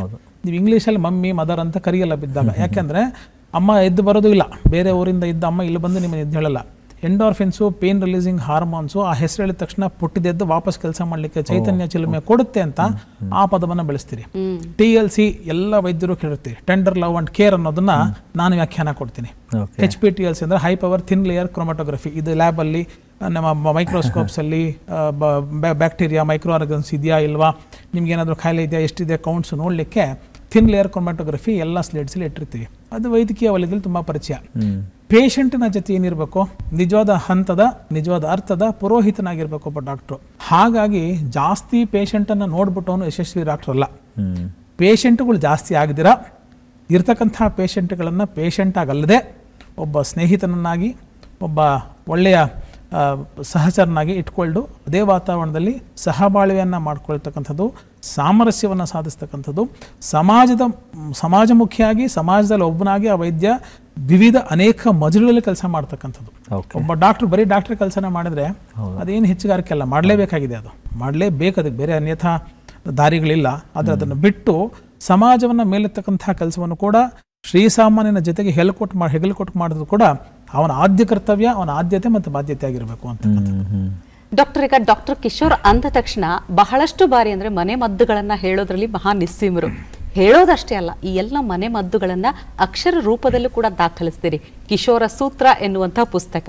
ಬಹುಶಃ on apple day keeps doctor away ಅಂತ ಏನು ಹೇಳ್ತೀವಲ್ಲ, ಹಾಗೆ ಪ್ರತಿಯೊಬ್ಬರ ಮನೆಯಲ್ಲೂ ಕಿಶೋರ ಸೂತ್ರ ಎನ್ನುವಂಥ ಪುಸ್ತಕ ಇದ್ದಾಗ ಡಾಕ್ಟರಿಂದ ದೂರ ಇರ್ಬೋದಾ ಅಂತ. ಇದಕ್ಕೆ ನಾನು ಕೃತಜ್ಞತೆಯನ್ನು ಸಲ್ಲಿಸಬೇಕಾಗಿರೋದು ಎರಡು ಮಹನೀಯರಿಗೆ. ಒಂದು ತುಂಬ ದಿವ್ಯಚೇತನಂತಹ ನನ್ನ ಗುರುಗಳಂತಹ ಮಾಸ್ಟರ್ ಹಿರಣ್ಣಯ್ಯನವರು. ಎರಡನೇದು ಇಂದಿನ ಪ್ರಸ್ತುತ ಖ್ಯಾತ ನಟರಂಥ ಮಾನ್ಯ ಸುಚೇಂದ್ರ ಪ್ರಸಾದ್ ಅವರಿಗೆ. ಅವರು ಅನೇಕ ವಿಧವಾದಂಥ ಮಾಧ್ಯಮದಲ್ಲಿ ಮನೆ ಮದ್ದುಗಳನ್ನು ಬಿತ್ತರಿಸಬೇಕು ಅಂತಕ್ಕಂಥ ಮಾರ್ಗದರ್ಶನ ಸಲಹೆಯನ್ನು ಆಗ ಕೊಟ್ಟಿದ್ದು. ಸುಮಾರು 2-3 ಸಾವಿರ ಕಂತು ನಾವು ಮುಗಿಸಿದ್ವಿ. ಆಗ ಶ್ರೀಸಾಮಾನ್ಯರು ಇದರಿಂದ ನಮ್ಗೆ ತುಂಬ ಲಾಭ ಆಗ್ತಿದೆ, ಇದನ್ನು ಪ್ರತಿ ರೂಪದಲ್ಲಿ ಬೇಕು, ಪುಸ್ತಕದ ರೂಪದಲ್ಲಿ ಬೇಕು, ಇದನ್ನು ಪ್ರಸಾರ ಮಾಡಬೇಕು ಅಂತಕ್ಕಂಥ ಹಕ್ಕೊತ್ತಾಯ ಮಾಡಿದ್ರಿಂದ ಮಾನ್ಯ ಜಸ್ಟಿಸ್ ವೆಂಕಟಾಚಲಯ್ಯನವರು, ಅನೇಕದಂಥ ಗಣ್ಯಮಾನ್ಯರು ಇದಕ್ಕೆ ತುಂಬ ಬೆಂಬಲವಾಗಿ ಪೂರಕವಾಗಿ ನಿಲ್ತರು. ಆಯುರ್ವೇದಿಯ ಮನೆ ಮದ್ದುಗಳು ಇವತ್ತು ಹಿತ್ತಿಲಲ್ಲಿ, ಅಡುಗೆ ಮನೆಯಲ್ಲಿ ತುಂಬ ಸುಲಲಿತವಾಗಿ ಸಿಗ್ತಕ್ಕಂಥ ಲೋ ಕಾಸ್ಟ್ ಅಥವಾ ನೋ ಕಾಸ್ಟ್ ಅಂತ ಏನು ಕರಿತೀವಿ, ಆ ಒಂದು ಪರ್ಸ್ಪೆಕ್ಟಿವಲ್ಲಿ ಇವತ್ತಿಗೂ ಕೂಡ ಸಾಕಷ್ಟು ಖರ್ಚೇ ಇಲ್ಲದೆ ಲಭ್ಯವಿರತಕ್ಕಂಥ ಆಯುರ್ವೇದ ದ್ರವ್ಯಗಳು ನಮಗೆ ಸುಲಲಿತವಾಗಿ ಸಿಗ್ತಾ ಇದೆ. ಅದನ್ನು ಸದ್ಬಳಕೆ ಮಾಡೋದು ಹೇಗೆ ಗೊತ್ತಿಲ್ಲ. ಅದರ ಈಗ ಉದಾಹರಣೆಗೆ ದಾಳಿಂಬೆ ಯಾರಿಗೆ ಗೊತ್ತಿಲ್ಲ ಹೇಳಿ, ಆದರೆ ದಾಳಿಂಬೆ ಸಿಪ್ಪೆಯನ್ನು ನಾವು 99.9% ಜನ ಅದನ್ನು ಬಿಸಾಡ್ತೀವಿ. 1% ಜನ ಅದನ್ನು ಸೇವಕರಿಸಿಟ್ಕೋತಾರೆ. ಯಾಕೆ, ಏನು, ಯಾವ ಕಾಯಿಲೆಗಾಗಿ ಎಷ್ಟು ಪ್ರಮಾಣದಲ್ಲಿ ತೊಗೊಳ್ಬೇಕು ಅಂತಕ್ಕಂಥ ಒಂದು ಮಾಹಿತಿಯನ್ನು ನಾವು ಮುದ್ರಣ ರೂಪದಲ್ಲಿ ರವಾನೆ ಮಾಡಿದ್ರೆ, ಇನ್ನು 90%ಅಲ್ಲಿ 9% ಮಾಡಿದ್ರು ಕೂಡ ನಾವು 9% ಇಂಟು 4 ಜನ ಒಂದು ಕುಟುಂಬದಲ್ಲಿ ಅಂದರೆ ಇಂಟು 4 ಟೈಮ್ಸ್ ಅದನ್ನು ಮಲ್ಟಿಪ್ಲೈ ಮಾಡ್ತಕ್ಕಂಥ ಒಂದು ಸಾರ್ಥಕ್ಯ ಮನೋಭಾವ ನಮಗೆ ಬರುತ್ತೆ. ವೈದ್ಯಕೀಯ ನಿಟ್ಟಿನಲ್ಲಿ ಇವತ್ತು ಒಂದು ಲ್ಯಾಬೊರೇಟರಿ ಒಳಗಡೆ ನೀವು ಹೋದಾಗ ಹೊರಗೆ ಬರೋಷ್ಟೊತ್ತಿಗೆ 4 ಡಾಕ್ಟರ್ಗಳಿಗೆ ಆಹಾರವಾಗಿ ಹೊರಗೆ ಬರ್ತೀರಿ. ಯಾಕಂದರೆ ಯಾವುದೋ ಒಂದು ಪ್ಯಾರಾಮೀಟ್ರು ಜಾಸ್ತಿ, ಒಂದು ಶುಗರ್ ಜಾಸ್ತಿನೋ, ಒಂದು ಕೊಲೆಸ್ಟ್ರಾಲ್ ಜಾಸ್ತಿನೋ, ಇನ್ಯಾವುದೋ ಒಂದು ಬ್ಲಡ್ ಪ್ಯಾರಾಮೀಟ್ರ್ ಜಾಸ್ತಿ ಆಗಿದೆ, ಒಂದು ಬಯೋಕೆಮಿಸ್ಟ್ರಿ, ಪೆಥಾಲಜಿ, ಅನೇಕ ವಿಧಂಥ ಆಯಾಮಗಳಲ್ಲಿ ನಾವು ಪರೀಕ್ಷೆನ ಮಾಡಿದಾಗ ಒಂದು ಪ್ಯಾರಾಮೀಟ್ರ್, ಒಂದು ಯೂನಿಟ್ ಜಾಸ್ತಿ ಅಂದ್ಬಿಟ್ಟು ನಮ್ಮ ಆತಂಕ ಬಂದ್ಬಿಡುತ್ತೆ. ಸೊ ಆಗ ನಮಗನ್ಸಿದ್ದು ಅವ್ರಿಗೆ ಆತ್ಮಸ್ಥೈರ್ಯ ತುಂಬತಕ್ಕಂಥ ನಿಟ್ಟಿನಲ್ಲಿ ಶ್ರೀಸಾಮಾನ್ಯನ ಆರೋಗ್ಯ ಅವನ ಜನ್ಮಸಿದ್ಧ ಹಕ್ಕು. He has to be healthy. ಅವನ ಬೇರೆ ದಾರಿನೇ ಇಲ್ಲ. ತೊಂದರೆ ಬರೋದು ಬೇರೆ, ಆದರೆ ಆರೋಗ್ಯವಾಗಿ ಹುಟ್ಟಬೇಕು. ಹುಟ್ಟಿದ ಮೇಲೆ ಸಾಯೋಗೂ ಆರೋಗ್ಯವಾಗಿರೋಕ್ಕೆ ಅವನ ಜವಾಬ್ದಾರಿ, ಸಮಾಜದ ಜವಾಬ್ದಾರಿ. ಅವನ ಆರೋಗ್ಯವಾಗಿ ಇಡ್ತಕ್ಕಂಥದ್ದು, ಪೂರಕವಾಗಿ ಬೆಂಬಲ ಕೊಡ್ತಕ್ಕಂಥದ್ದು. ಈ ನಿಟ್ಟಿನಲ್ಲಿ ಮನೆ ಮದ್ದನ್ನು ಭಾರತೀಯ ಆಯುರ್ವೇದದ ಪ್ರತಿಷ್ಠಾನದ ಮುಖಾಂತರವಾಗಿ ಪ್ರತಿಯೊಬ್ಬ ಮನೆಗೆ, ಅರ್ಥಾತ್ ಮನಸ್ಸಿಗೆ ನಾಟ್ತಕ್ಕಂಥ ರೀತಿಯಲ್ಲಿ ಪ್ರತಿಬಿಂಬಿಸಬೇಕು. ಮೊಟ್ಟ ಮೊದಲ ಹಂತದಲ್ಲಿ ಮಗು ಕೂಡ ಊಟ ಬೇಡನಂತೆ, ಚಂದಮಾಮನ್ ತೋರಿಸಿ ತುರುಕ್ತೀವಿ. ಆಹಾರ ಬೇಕೋ ಬೇಡವೋ, ಮಗುಗೆ ಒಳ್ಳೇದು ಅಂತ ನಮಗೆ ಗೊತ್ತಾದಾಗ ಮಗು ಬೇಡ ಅಂದ್ರೂ ಕೂಡ ನಾವು ತುರುಕಿ ಆ ಮಗುವಿಗೆ ಈ ಆಹಾರವನ್ನು ಜೀವನ ಪೂರ್ತಿ ತಗೊಳ್ಬೇಕು ಅಂತಕ್ಕಂಥ ಸಿದ್ಧತೆ ಹೇಗೆ ಮಾಡ್ತೀವೋ ಹಾಗೆ ಮನೆ ಮದ್ದುಗಳ ಏನು ಎನ್ಫೋರ್ಸ್ಮೆಂಟ್ ಪ್ರಾಥಮಿಕ ಹಂತದಲ್ಲಿ ಮಾಡಿದಾಗ ಅದರ ಒಡಂಬಡಿಕೆ, ಅದರ ಅನುಕರಣೆ, ಅದರ ಅನುಸರಣೆ, ಅದರ ಅವಲಂಬಿಕೆ ದೀರ್ಘಕಾಲೀನವಾಗಿ ಬರುತ್ತೆ. ಹಾಗಾಗಿ ಒಂದು ಮಹಿಳೆಗೆ ನಾವು ಸಬಲೀಕರಣ ಆರೋಗ್ಯದ ದೃಷ್ಟಿಕೋನದಲ್ಲಿ ಆಕೆ ನಿಜವಾದ ವೈಸ್ ಚಾನ್ಸಲರು ಮನೆ ಅಂತಕ್ಕಂಥ ಯೂನಿವರ್ಸಿಟಿಗೆ. ಸೊ ಆಕೆಗೆ ಇಷ್ಟೆಲ್ಲ ಮಾಡಮ್ಮ, ಕೆಟ್ಟದು ಆಗಿದ್ದಾಗ ಒಳ್ಳೇದು ಮಾಡಲಿಕ್ಕೆ ಏನೆಲ್ಲ ಮಾಡಬೇಕು, ಯಾವ ನಿನ್ನ ಕೈಗೆ ಎಟಕ್ತಕ್ಕಂತಹ ಅಡುಗೆ ಮನೆಯ ಒಳಗಿನ ಪದಾರ್ಥಗಳು, ಅಡುಗೆ ಮನೆಯ ಹೊರಗಿರತಕ್ಕಂಥ ಹಿತ್ತಲಿರತಕ್ಕಂಥ ಅನೇಕ ಚಕ್ಕೆ, ಲವಂಗ, ಮೊಗ್ಗು, ದಾಲ್ಚಿನ್ನಿ, ಅನೇಕಂಥ ಪುಟ್ಟ ಹರ್ಬ್ಸು ಇವತ್ತು ರಾಮಬಾಣವಾಗಿ ಕೆಲಸ ಮಾಡುತ್ತೆ. ಕೋವಿಡ್ ಟೈಮಲ್ಲಿ ಎಷ್ಟೋ ಜೀವಗಳು ಇದರಿಂದ ಉಳಿದ್ಬಿಟ್ಟಿದೆ. ನಾನು ನೋಡ್ದಂಗೆ ಸಾವಿರಾರು ಜೀವಗಳು, ನಾವು ಕ್ವಾತಗಳು, ಕಷಾಯಗಳು, ಒಂದು ಡೆಂಗ್ಯೂ ಹಿಂದೆ ಬಂದಾಗ 5-6 ವರ್ಷದ ಹಿಂದೆ ಡೆಂಗ್ಯೂ ಬಂದಾಗ ಒಂದು ಸರಳವಾದಂಥ ಅಮೃತ ಬಳ್ಳಿ ಎಷ್ಟೋ ಜೀವಗಳನ್ನ ಉಳಿಸ್ಬಿಡ್ತು. ಪಾರ್ಕಲ್ಲಿ ಮನೆ ಹಿಂದೆ ಯಾರ್ದೋ ಮನೆ ಬೆಳೆದಿದ್ದು ನಮ್ಮನೆ ಕಾಂಪೌಂಡ್ ಹೋಗ್ತಂತ ಕತ್ತರಿಸಿ ಆ ನೆರೆ ಹೊರೆ ಮಾಡಿಕೊಂಡು ಜಗಳ ಆಡ್ತಿದ್ವಿ. ಇವತ್ತು ತುಂಬ ಆಪ್ತರಾಗಿ ಅವರು ಸಹ ಜೀವನವನ್ನು ನಡೆಸ್ತಕ್ಕಂಥ ದೃಷ್ಟಿಕೋನದಲ್ಲಿ ಆ ಪಕ್ಕದ ಮನೆಯವರು ನಮ್ಮ ಜೊತೆ ಆಗಿಬಿಟ್ಟಿದ್ದಾರೆ. ಹೀಗೆ ಪುಟ್ಟ ದ್ರವ್ಯಗಳನ್ನು ದೈನಂದಿನ ಆ ಖಾದ್ಯ ಬಳಕೆಗಳನ್ನ ಬಳಸ್ತಾ ಬರ್ತಿದ್ದಾಗ ಎಷ್ಟು ಅದ್ಭುತವಾದಂತಹ ಮೆಟಮಾರ್ಫಿಕ್ ಚೇಂಜು ಆ ವ್ಯಕ್ತಿಗೆ ಆ ಸಂದರ್ಭದಲ್ಲಿ ನಾವು ಟ್ರಾನ್ಸ್ಫಾರ್ಮೇಷನ್ ಕೊಡ್ತೀವಿ. ಅದಕ್ಕಿಂತ ಒಂದು ಆತ್ಮೋಲ್ಲಾಸ ಏನು ಬೇಕು? ಯಾವುದಾದ್ರು 15 ವರ್ಷ ಆದಮೇಲೆ ಒಂದು ಪೇಷಂಟ್ನನ್ನು ನೋಡ್ಬಿಟ್ಟು, ಸರ್ ನೀವು ನನಗೆ ಒಂದು ಸೋರಿಯಾಸಿಸ್ಗೆ ಹ್ಯಾಂಡಲ್ ಮಾಡಿದ್ರಿ, ನನಗೆ ತುಂಬ ಚೆನ್ನಾಗಿದ್ದೀನಿ, ನನ್ನ ಮಗ ಸುಮ್ಮನೆ ಹೀಗೆ ಬಂದಿದ್ವಿ ರಸ್ತೆಯಲ್ಲಿ ನೋಡ್ಕೊಂಡೋಗಿ ಬಂದ್ವಿ ಅಂದರೆ, ಅಥವಾ ಇನ್ನೊಂದು ಎಕ್ಸಾಂಪಲು, ಒಂದು ನಿಮ್ಮ ಮೇಷ್ಟ್ರ ಹತ್ರ ನೀವು ನಿಮ್ಮ ಮಕ್ಕಳನ್ನ ಕರ್ಕೊಂಡೋಗಿ, ಮೇಷ್ಟ್ರೆ ನನಗೆ ಪಾಠ ಮಾಡಿದ್ರಿ, ಇವತ್ತು ನನ್ನ ಮಗ IAS, ಡಾಕ್ಟ್ರು, ಇಂಜಿನಿಯರು, ತುಂಬ ಉತ್ಕೃಷ್ಟವಾದಂಥ ವಿದ್ಯಾಭ್ಯಾಸನ ಹೊಂದಿದ್ದಾನೆ, ನಿಮಗೆ ತೋರ್ಸೋಕ್ಕೆ ಪರಿಚಯ ಮಾಡ್ಸೋಕ್ಕೆ ಅಂತ ಬಂದೆ, ನಮಸ್ಕಾರ ಮಾಡೋಂದಾಗ ಆ ಮೇಷ್ಟ್ರಿಗೆ ಎಷ್ಟು ಖುಷಿ, ನಿಮಗೆ ಎಷ್ಟು ಖುಷಿ, ಮಗುಗಿಂತ ಧನ್ಯತಾ ಭಾವ. 2 ಪ್ರಮುಖವಾದಂಥ ಅಂಶಗಳನ್ನ ನಾವು ಇಟ್ಕೋಬೇಕು ಚಿಕಿತ್ಸಾತ್ಮಕ ದೃಷ್ಟಿಕೋನದಲ್ಲಿ. ಒಬ್ಬ ಚಿಕಿತ್ಸಕ ಕೃತಜ್ಞತೆಯಿಂದ ತಲೆ ಬಾಗಬೇಕು. ಯಾಕಂದರೆ ಅಣ್ಣವ್ರು ಹೇಳ್ತಾ ಇದ್ದಾರೆ ಅಭಿಮಾನಿ ಅನ್ನದಾತರು ಅಂತ. ಅನ್ನ ಕೊಡೋನವನು, ನಮ್ಗೆ ಅನ್ನ ಕೊಡ್ತಕ್ಕಂಥ ಒಂದು ಪೇಷಂಟ್ರು. ಅದು ಕಮರ್ಷಿಯಲ್ ಪರ್ಸ್ಪೆಕ್ಟಿವ್ ಅಲ್ಲ, ದುಡ್ಡು ಕೊಟ್ಟ ನಾನೇನೋ ಒಂದು ಕನ್ಸ್ಯೂಮರ್ ಅಂತ ಒಂದು ಸರ್ವಿಸಸ್ ಕೊಟ್ಟು ಕಳಿಸ್ಬಿಟ್ಟೆ ಅಂತ. ಕೃತಜ್ಞತೆಯಿಂದ ತಲೆ ಬಾಗಬೇಕು. ಚಿಕಿತ್ಸೆ ಮಾಡ್ತಕ್ಕಂಥ ಧನ್ಯತೆ ಭಾಗದಿಂದ ನಾವು ಬೀಗಬೇಕು. ಧನ್ಯತೆಯಿಂದ ಬೀಗು, ಕೃತಜ್ಞತೆಯಿಂದ ಬಾಗು, ಎರಡನ್ನ ನಾವು ಸುವರ್ಣ ಅಕ್ಷರಗಳಲ್ಲಿ ಮನಸ್ಸಲ್ಲಿ ಕೆತ್ತಿಟ್ಕೊಂಡ್ಬಿಟ್ರೆ ಆ ಜೀವನ ಸಾರ್ಥಕ್ಯವನ್ನು ಹೊಂದುತ್ತೆ. ಎಸ್ ಡಾಕ್ಟ್ರೆ, ಈಗ ಕಿಶೋರ ಸೂತ್ರದ ಬಗ್ಗೆ ಇಷ್ಟೆಲ್ಲ ವಿಚಾರಗಳನ್ನು ಹೇಳ್ತಾ ಇದ್ರಿ. ಒಬ್ಬ ವೈದ್ಯ, ಯಾವುದೇ ಪ್ರೊಫೆಷನಲ್ ಇರೋ ವ್ಯಕ್ತಿ ತುಂಬ ಚೆನ್ನಾಗಿ ಅರ್ಥ ಮಾಡಿಕೊಂಡು ತಿಳ್ಕೊಂಡಿರ್ತಾರೆ. ಅವ್ರದ್ದೇ ಆದಂಥ ಒಂದು ಸಣ್ಣ ಚೌಕಟ್ಟಿನೊಳಗಡೆ ಮಾತಾಡ್ತಾರೆ, ಹೇಳ್ತಾರೆ, ಎಲ್ಲವೂ ಸರಿ. ಆದರೆ ಅಕ್ಷರ ರೂಪದಲ್ಲಿ ದಾಖಲಿಸಬೇಕಾದ್ರೆ ಅದಕ್ಕೊಂದು ಫ್ರೇಮ್ ಇದೆ. ಬರವಣಿಗೆ ಅನ್ನೋದು ಅದರ ಕೌಶಲ್ಯ ಬೇರೆ ಇರುತ್ತೆ. ಸೊ ಹಾಗಾಗಿ ನಿಮಗೆ ಬರವಣಿಗೆಯ ಆಸಕ್ತಿ ಹೇಗೆ ಶುರುವಾಯಿತು? ತುಂಬ ಹಿಂದೆ, ಬಹುಶಃ ಒಂದು 2 ದಶಕಗಳ ಹಿಂದೆ ಒಂದು ಪುಟ್ಟ ಪತ್ರಿಕೆಗಾಗಿ ನಾನು ಬರವಣಿಗೆ ಅಂತ ಶುರು ಮಾಡಿದ್ದು. ಅದಾದಮೇಲೆ ತುಂಬ ಕಷ್ಟಪಟ್ಟು ಆಮೇಲೆ ಅದನ್ನೇ ಇಷ್ಟಪಟ್ಟು ಬರೀತಕ್ಕಂಥ ಒಂದು ವ್ಯವಸ್ಥೆ ಆಯಿತು. ಇವತ್ತು ತಂತ್ರಜ್ಞಾನ ತುಂಬ ಚೆನ್ನಾಗಿದೆ. ನನ್ನ ಮಾತಾಡ್ತಾ ಇದ್ರೆ ಬರವಣಿಗೆ ರೂಪದಲ್ಲಿ ಅದು ತರ್ಜುಮೆ ಆಗುತ್ತೆ. ಆ ಮಾತು ಬರವಣಿಗೆ ಆಗಿ ಬರವಣಿಗೆಗೆ ಏನು ಬೇಕೋ ಅದನ್ನೇ ಮಾತಾಡ್ತಕ್ಕಂಥ ಒಂದು ರೂಢಿ ಮಾಡ್ಕೊಂಡಿರೋದ್ರಿಂದ ಮಾತಾಡಲಿಕ್ಕೂ ಕಷ್ಟ ಇಲ್ಲ, ಬರವಣಿಗೆಗೆ ಅದನ್ನು ಇಳಿಸ್ಲಿಕ್ಕೂ ಕಷ್ಟ ಇಲ್ಲ. ತದನಂತರ ಅದು ಇವತ್ತು ಮುದ್ರಿತ ರೂಪದಲ್ಲಿ ಶ್ರೀಸಾಮಾನ್ಯನ ಮುಟ್ತಕ್ಕಂಥ ಒಂದು ವ್ಯವಸ್ಥೆ, ತಂತ್ರಜ್ಞಾನಕ್ಕೆ ನಾನು ಅಭಿನಂದನೆಯನ್ನು ಸಲ್ಲಿಸ್ತೀನಿ. ಪ್ರತಿ ಸಲ ನನ್ನ ಗುರುಗಳಾದಂಥ ಮಾಸ್ಟರ್ ಹಿರಣ್ಯ ಅಂತಿದ್ರೆ ಅವರ ರಂಗಭೂಮಿಯ ಸಾಧನೆಗೆ ಅವರಿಗೆ ಗೌರವ ಡಾಕ್ಟರೇಟ್ ಸಿಕ್ಕಿದ್ದು. ಬಟ್ ಅವರೇನು ಆಯುರ್ವೇದಿಕ್ ಡಾಕ್ಟರ್ ಅಲ್ಲ. ಮತ್ತು ಹೆಂಗೆ ನಿಮಗೆ ಗುರುಗಳು? ಅವರು ಬಹುಶಃ ಅನೇಕರು 21 ಅವರ್ ನಾಟಕ ಮಾಡಿ 3 ಅವರ್ ಮಾಡದೇ ಇರ್ಬೋದು. ಅವ್ರು ಬರೀ 3 ಅವರ್ ನಾಟಕ ಮಾಡಿ 21 ಅವರ್ ಮಾಡದೇ ಇರತಕ್ಕಂಥ ವ್ಯಕ್ತಿ ಡಾಕ್ಟರ್ ಮಾಸ್ಟರ್ ಹಿರಣ್ಣಯ್ಯನವರು. ಸಮಾಜವನ್ನು ಶುದ್ಧೀಕರಣ ಮಾಡ್ತಕ್ಕಂಥ ಎಲ್ಲರೂ ಡಾಕ್ಟ್ರಿ ಅಂತ ನಾನು ಭಾವಿಸ್ತೀನಿ. ಅವರ ಡಾಕ್ಟರೇಟ್ ಕೂಡ ಬಂದಿದೆ, ಅದು ಬೇರೆ ವಿಷಯ, ಚರ್ಚೆಗೆ ಸಂಬಂಧಪಟ್ಟಿದ್ದಲ್ಲ. ಅವರ ವಿದ್ವತ್ಗೆ, ಅವರ ಜ್ಞಾನಕ್ಕೆ, ಅವರ ಸೇವೆಗೆ, ಕಲಾ ಸೇವೆಗೆ ಅವರಿಗೆ ಡಾಕ್ಟರೇಟ್ ಪದವಿಯನ್ನು ಕೊಟ್ಟಿದ್ದಾರೆ. ನನಗೆ ಒಂದು ಆರೋಗ್ಯ ಸಾಧಕನಾಗಿ ನನಗೆ ಪರಿಚಯ ಆಗಿದ್ದು. ಇವತ್ತು ನಾನು ಏನು ಬಂದು ನಿಂತೀನಿ, ಪ್ರತಿಯೊಂದು ತುತ್ತಿ ತಿಂತಾ ಇದ್ದೀನಿ, ಅದಕ್ಕೆ ಅವರ ಕೊಡುಗೆ ಅಪಾರವಾದಂಥದ್ದು. ಅವರ ಕೃಪಾಭಿಕ್ಷೆ ಅಂತ ನಾನು ತುಂಬ ವಿನಮ್ರವಾಗಿ ಹೇಳಕ್ಕೆ ಇಷ್ಟಪಡ್ತೇನೆ. ಯಾಕಂದರೆ ಪ್ರತಿ ಹಂತದಲ್ಲಿ ಆವತ್ತು ನಾನು ಇದೇ ದೂರದರ್ಶನದಲ್ಲಿ 23 ವರ್ಷಗಳ ಕೆಳಗೆ ನನ್ನ ಮಾತನ್ನು ಶುರು ಮಾಡಿದಾಗ ಆವಾಗ DVD ಟೇಪು, CD-ನೂ ಇರಲಿಲ್ಲ, DVD ಟೇಪು, VHS ಟೇಪನ್ನು ಹಾಕ್ಬಿಟ್ಟು ಪಾಸು ಪ್ಲೇ ಮಾಡಿ ಒಬ್ಬ ವೀಕ್ಷಕಂಗೆ ಹೇಳಬೇಕಾದ ಕಣ್ಣು ಹಿಂಗಿರಬೇಕು. ನೀವು ಮಾತಾಡ್ತಿದ್ದಾಗ ಸ್ಕ್ರೀನನ್ನು ಅಲ್ಲಾಡಿಸ್ತೀವಿ, ಅವ್ನು ಹಾಗೇ ಕೂತ್ಕೊಂಡು ನೋಡಬೇಕು. ಸರಿಯಾದಂಥ ಮಾಹಿತಿಯನ್ನು ಮನಸ್ಸಿಂದ ನೀವು ಮಾತಾಡಿದ್ರೆ ಅವ್ನ ಕಿವಿಯಿಂದ ಹಾಗೆ ಸ್ವೀಕರಿಸ್ಕೊಂಡು ಅದನ್ನು ಆ್ಯಕ್ಟಿವಿಟೀಸ್ಗೆ ತರಬೇಕು, ಅವನು ಅದನ್ನು ಅನುಷ್ಠಾನಕ್ಕೆ ತರಬೇಕು. ಅದು ಮಾಡಬೇಕು ಅಂದರೆ ನಿಷ್ಕಲ್ಮಶವಾದಂಥ ಮನಸ್ಸಿನಿಂದ ಆ ಕ್ಯಾಮ್ರಾನ ದೇವರನ್ನು ಕೂತ್ಕೊಂಡು ಮಾಡಬೇಕು ಅಂತ ಮೊಟ್ಟ ಮೊದಲು ಮಾರ್ಗದರ್ಶನ, ಪಾಠ, ಕೃಪಾಭಿಕ್ಷೆ, ಆಶೀರ್ವಾದ ಮಾಡಿದಂಥ ಮಹಾತ್ಮ ಡಾಕ್ಟರ್ ಮಾಸ್ಟರ್ ಹಿರಣ್ಣಯ್ಯನವರು. ಹಾಗಾಗಿ 18 ವರ್ಷಗಳ ಕಾಲ ಸತತ ನಾನು ಅವರ ಅನ್ನದ ಋಣದಲ್ಲಿದ್ದೆ. ನಾನು ಅವ್ರಿಗೆ ವೈದ್ಯನಾಗೂ ನನ್ನ ಸೇವೆಯನ್ನು ಮಾಡ್ತಕ್ಕಂಥ ಮಹಾ ಸೌಭಾಗ್ಯ ನನಗೆ ಸಿಕ್ತು. ನನಗೆ ಮಾತಿನ ಭಿಕ್ಷೆಯನ್ನು, ಜ್ಞಾನದ ಭಿಕ್ಷೆಯನ್ನು, ತಪ್ಪು ಮಾಡಿದಾಗ ತಿದ್ದತಕ್ಕಂಥ ಅನೇಕ ಸವಾಲುಗಳು ನನ್ನ ಬದುಕಲು ಬಂದಾಗ, ಸೋತಾಗ, ಸಾಯಬೇಕು ಅಂತಿದ್ದಾಗ ಮಾರ್ಗದರ್ಶನವನ್ನು ಕೊಟ್ಟು ಪ್ರತಿ ಸಲ ಬಿದ್ದಾಗಲೂ ಕೈ ಹಿಟ್ಟಿರ್ತಕ್ಕಂತಹ ಪುಣ್ಯಾತ್ಮ ಮಹಾತ್ಮ ಆತ ಆಗಿರೋದ್ರಿಂದ ನನಗೆ ಪ್ರಾತಸ್ಮರಣೀಯರು ಅವರೇ, ಸಂಧ್ಯಾ ವಂದನೀಯರು ಅವರೇ. ಡಾಕ್ಟರ್ ಕಿಶೋರ್ ಅಂದ ತಕ್ಷಣ ಆಯುರ್ವೇದ ತಜ್ಞರಾಗಿ ಗುರುತಿಸಿಕೊಳ್ಳೋದಷ್ಟೇ ಅಲ್ಲ, ಅನೇಕ ಹಲವು ಸ್ಥಾನಗಳನ್ನು ನಿಭಾಯಿಸ್ತಾ ಇದ್ರಿ. ಕನ್ನಡ ಅಭಿವೃದ್ಧಿ ಪ್ರಾಧಿಕಾರ ಆಗಿರ್ಬೋದು, ಒಂದಷ್ಟು ಜವಾಬ್ದಾರಿಗಳಾಗಿರ್ಬೋದು, ಸಾಕಷ್ಟು ಸಂಘಗಳ ಸದಸ್ಯರಾಗಿ ಕೂಡ ಬಹಳ ಕ್ರಿಯಾಶೀಲರಾಗಿರ್ತೀರಿ. ಎಲ್ಲವನ್ನ ಹೇಗೆ ಬ್ಯಾಲೆನ್ಸ್ ಮಾಡ್ತಾ ಇದ್ದೀರಿ ಅಂತ? ಬ್ಯಾಲೆನ್ಸ್ ಅಂತಕ್ಕಂಥದ್ದು ಏನು ದೊಡ್ಡ ವಿಶೇಷವಾದಂತಹ ಸಂಗತಿ ಅಂತಲ್ಲ.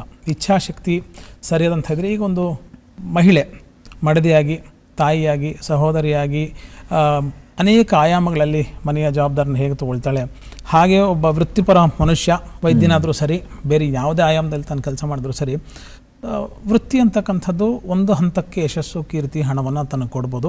ಆದರೆ ಆತ್ಮಸಂತೃಪ್ತಿಯನ್ನು ಸಂಪೂರ್ಣವಾಗಿ ಕೊಡಬೇಕು ಅಂದಾಗ ಸಮಾಜದ ಮಧ್ಯೆ, ಸಮಾಜದ ಒಳಗೆ, ಸಮಾಜಕ್ಕಾಗಿಯೇ ತಾನು ಅರ್ಪಿಸ್ಕೊಂಡಾಗ ಆ ಸಾರ್ಥಕ್ಯ ಮನೋಭಾವ ಬರಲಿಕ್ಕೆ ಸಾಧ್ಯ.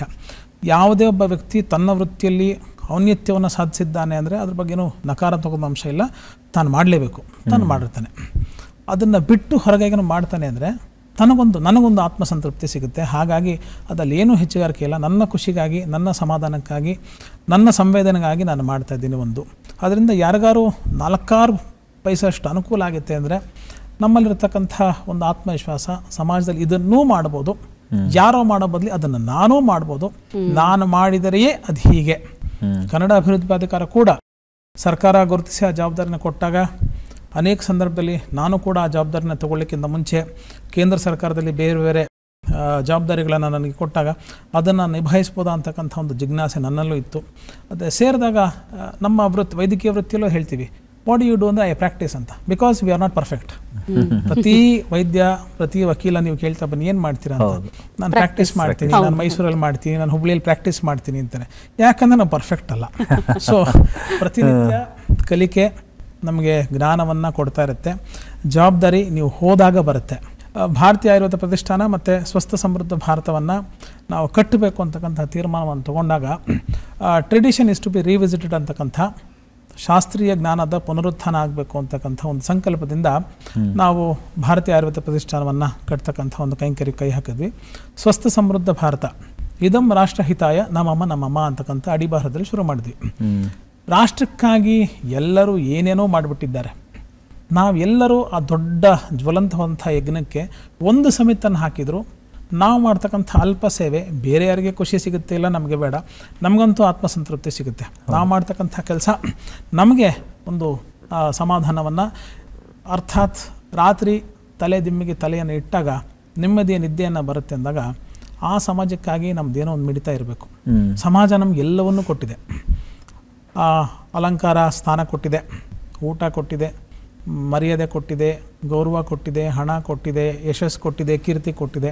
ನಾನು ಸಮಾಜಕ್ಕಾಗಿ ಏನು ಕೊಟ್ಟೆ ಅಂತ ಪ್ರಶ್ನೆ ಬಂದಾಗ ನಮ್ಮಲ್ಲಿ, ಅಥವಾ ಕನಿಷ್ಠ ಪಕ್ಷ ನಮ್ಮ ಮಕ್ಕಳಿಗೆ ಇಷ್ಟನ್ನಾದ್ರೂ ನಾನು ಮಾಡಿದ್ದೀನಪ್ಪ, ಪೂರ್ತಿ ಊಟ ನೀನು ಹಾಕಿದ್ಯಾ, ಸಮಾಜ ನನಗೆ ಹಾಕಿದೆ, ಒಂದು ಅಗಳು ಅನ್ನವನ್ನಾದರೂ ನಾನು ಬೆಳೆದು ನನಗಾಗಿಲ್ಲ ಅಂದ್ರೂ ಬೇರೆ ಯಾರಿಗೂ ಒಂದು ಅಗಳು ಕೊಟ್ಟರು ಕೂಡ ಸಮಾಜಕ್ಕೆ ನಾವು ಮಾಡ್ತಕ್ಕಂಥ ಜವಾಬ್ದಾರಿ, ಋಣ ಅಲ್ಲ ಅದು, ಸಮಾಜಕ್ಕೆ ನಾವು ಮಾಡಬೇಕಾಗಿರ್ತಕ್ಕಂಥ ಕರ್ತವ್ಯ. ಪ್ರತಿಯೊಬ್ಬರು ಕೂಡ ಸಮಾಜಮುಖಿ ಕೆಲಸವನ್ನು ಯಾವುದೇ ಆಯಾಮದಲ್ಲಿ, ಎಲ್ಲರೂ, ಸಮಾಜ ಇಷ್ಟು ವಿಸ್ತೃತವಾಗಿದೆ ಇವತ್ತು. ಎಲ್ಲರೂ ಡಾಕ್ಟರ್ ಆಗಬೇಕಾಗಿಲ್ಲ, ಎಲ್ಲರೂ ಇಂಜಿನಿಯರ್ ಆಗಬೇಕಾಗಿಲ್ಲ, ಎಲ್ಲರೂ ಗೌರ್ಮೆಂಟ್ ಸರ್ವಿಸಲ್ಲೇ ಇರಬೇಕಾಗಿಲ್ಲ. ಅವನ ಹಂತದಲ್ಲಿ ತಾನೊಂದು ಬದಲಾವಣೆಯನ್ನು ಸೃಷ್ಟಿ ಮಾಡ್ತೀನಿ. ಒಬ್ಬ ಹಣ್ಣು ಮಾರೋನಿಂದ ಹಿಡಿದು ಉತ್ಕೃಷ್ಟವಾದಂಥ ವ್ಯಕ್ತಿ ಈ ಸಮಾಜಕ್ಕೆ ಯಾರು ಅಂತ ಕರೆಸ್ಕೊಳ್ತಾನೋ ಅವನು ಕೂಡ ತನ್ನ ಕೈಲಾದಂತಹ ಒಂದು ಬದಲಾವಣೆಯನ್ನು ನಾನು ಮಾಡ್ತೀನಿ ಅಂತ ಪ್ರಯತ್ನ ಮಾಡಿದರೂ ಅದು ಗುರುತರವಾದಂತಹ, ಸ್ಮರಣೀಯವಾದಂತಹ ಪ್ರಯತ್ನ, ಆಮೂಲಾಗ್ರ ಬದಲಾವಣೆಗೆ ಬುನಾದಿ. ಡಾಕ್ಟರ್ ಕಿಶೋರ್ ಅವರು ಅಂದರೆ ನಿಮ್ಮ ಇನ್ಷಿಯಲ್ ಇದೆಯಲ್ಲ ಸರ್, ಅಂದರೆ ಅಪ್ಪಂದು ಊರಿಂದು ಆ ಥರ ಸೇರಿದ್ದಿರುತ್ತೆ CA ಅಂತ. ಬಹುಶಃ ಬರೀ CA ಅಂತ ಹೇಳಿಬಿಟ್ರೆ ಯು ಆರ್ ವೆರಿ ಕ್ಯಾಲ್ಕುಲೇಟಿವ್ ಅಂತ ಗೊತ್ತಾಗುತ್ತೆ ಸರ್. ಅಂದರೆ ಎಷ್ಟು ಚೆನ್ನಾಗಿ ಎಲ್ಲನೂ ನಿಭಾಯಿಸ್ತೀರಾ ಅನ್ನೋದನ್ನು, ಏನಿದೆ ಎಲ್ಲರಿಗೂ ಇರೋ ಥರ ಸಮಯ ಇದ್ದರೂ ಕೂಡ ಅದನ್ನು ಮ್ಯಾನೇಜ್ ಮಾಡೋದು it is not a big deal ಅನ್ನೋ ರೀತಿಯಲ್ಲಿ ನೀವು ಹೇಳ್ತಾ ಹೋಗ್ತೀರಾ. ಆ್ಯಂಡ್ ನಿಮ್ಮ ಒಳಗಿನ ಆಸಕ್ತಿಗಳಿಗೆ ಪೂರಕವಾಗಿ ನಿಮಗೆ ಆಹ್ವಾನಗಳು, ಅವಕಾಶಗಳು ಕೂಡ ಹಾಗೆ ಬರ್ತಾ ಹೋಗುತ್ತೆ. ಸೊ ಸ್ಕೂಲು ಕಾಲೇಜಲ್ಲಿ ಆ್ಯಕ್ಟ್ ಮಾಡ್ತಾ ಇದ್ದೀರಾ ಸರ್ ನೀವು? ಖಂಡಿತ ಇಲ್ಲ. ಸ್ಕೂಲಲ್ಲಿ ಬಹುಶಃ ಒಂದು ನಾಟಕದಲ್ಲಿ ಮಾಡ್ತಾ ಇದ್ದೆ. ಅನಂತರ ಡಾಕ್ಟರ್ ರಾಜ್ಕುಮಾರ್ ಅವರ ದೇವತಾ ಮನುಷ್ಯದಲ್ಲಿ I was a child artist. ಪುಟ್ಟ ಮಗು ವ್ಯಾನ್ ಹತ್ತಿ ಇಳಿಯೋದು, ವ್ಯಾನ್ ಹತ್ತಿ ಇಷ್ಟೇ ಆವಾಗಿನ ಅವಕಾಶ.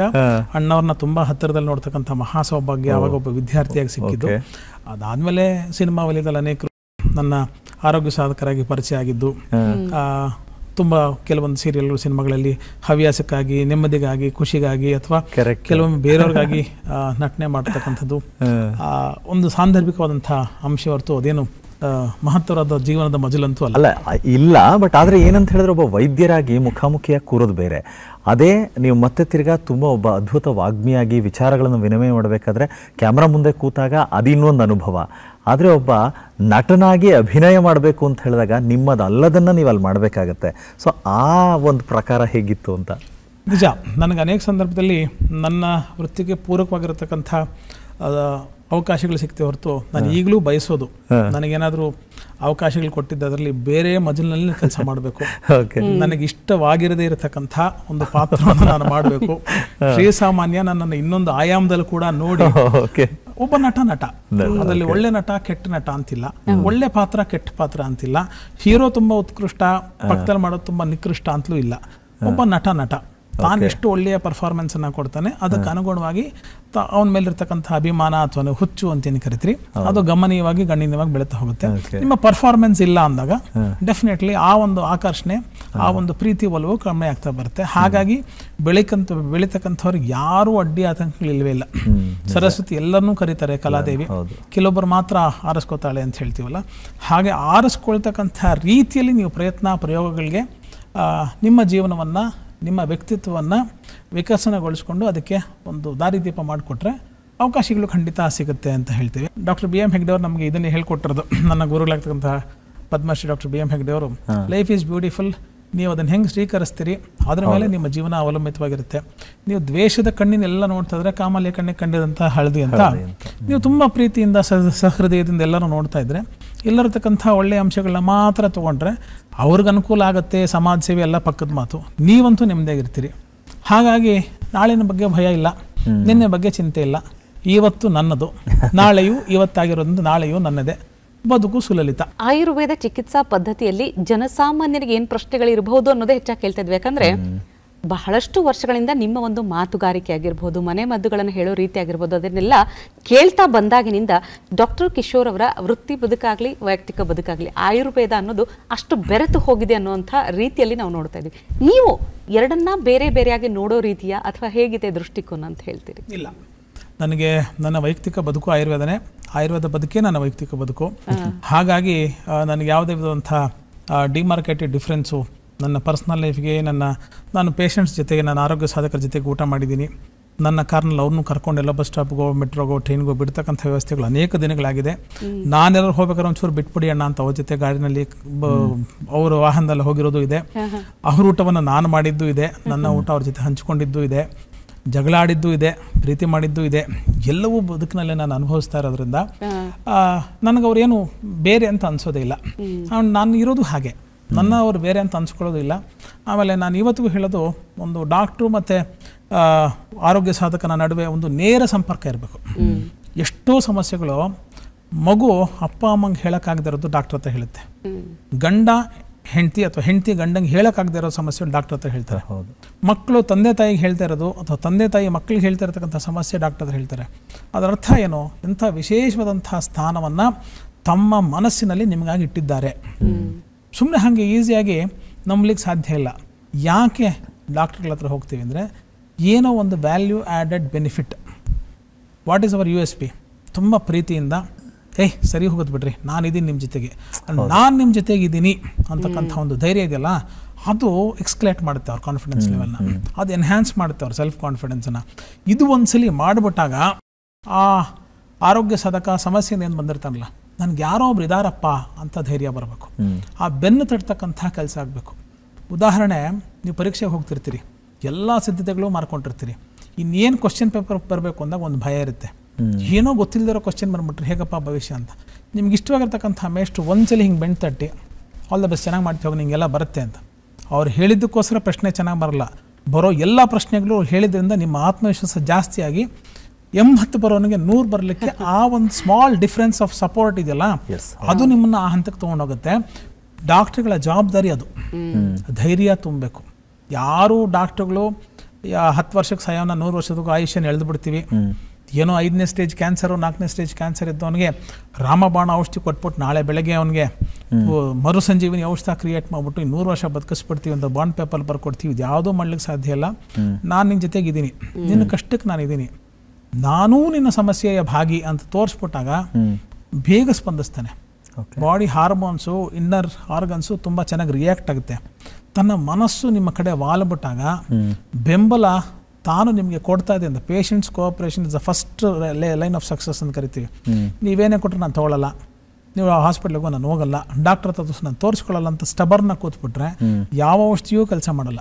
ಆ ಪೇಷಂಟ್ಗೆ ಈ ಡಾಕ್ಟರ್ ನಮ್ಮವನಪ್ಪ, ನನ್ನ ಒಳ್ಳೆದಕ್ಕೋಸ್ಕರ ಹೇಳ್ತಾ ಇದ್ದಾನೆ, ಅಥವಾ ಅವ್ರು ಏನು ಹೇಳ್ತಾ ಇದಾರಲ್ಲ ಅದಕ್ಕೋಸ್ಕರ ನಾವು ಹೋಗಬೇಕು, ಯಾವುದಾದ್ರು ಒಂದು ಪಾಯಿಂಟ್ ವರ್ಕ್ ಆಗಿಬಿಟ್ರೆ ಗೆದ್ರಿ. ಎಸ್ ಡಾಕ್ಟ್ರೇ, ಅಂದರೆ ನೀವು ಮಾತಾಡ್ತಾ ಹೇಳ್ತಾ ಇದ್ರಿ, ಒಬ್ಬ ರೋಗಿಯನ್ನು ಅವರಿಗೆ ನೀವು ಆತ್ಮವಿಶ್ವಾಸವನ್ನು ತುಂಬಿ ಅವರನ್ನು ಒಂದು ಸ್ಪರ್ಶದ ಮೂಲಕನೋ ಅಥವಾ ನೀವು ಹೇಳೋ ರೀತಿಯಲ್ಲೋ ಅವ್ರ ಕಾನ್ಫಿಡೆನ್ಸ್ ಲೆವೆಲ್ ಜಾಸ್ತಿ ಮಾಡ್ತೀರಾ. ಆದರೆ ವೈದ್ಯರಿಗೆ ಕಾನ್ಫಿಡೆನ್ಸ್ ಲೆವೆಲ್ ಜಾಸ್ತಿ ಮಾಡೋದು ಯಾರು? ಪೇಷಂಟ್. ನಾನು ಕೇಳ್ತಾ ಇರೋ ರೀತಿ ಏನು ಗೊತ್ತಾ ಸರ್, ಅಂದರೆ ನಿಮ್ಮ ಹಿಂದೆ ನಿಲ್ಲೋ ಅಂತ ನಿಮ್ಮ ಕುಟುಂಬದ ಬಗ್ಗೆ ಕೇಳ್ತಾ ಇದ್ದೀನಿ. ಕುಟುಂಬ ಬೆಂಬಲ ಇಲ್ಲ ಅಂದರೆ ಯಾರು ಏನನ್ನೂ ಸಂಪೂರ್ಣ ಸಾಧಿಸ್ಲಿಕ್ಕೆ ಸಾಧ್ಯವೇ ಇಲ್ಲ.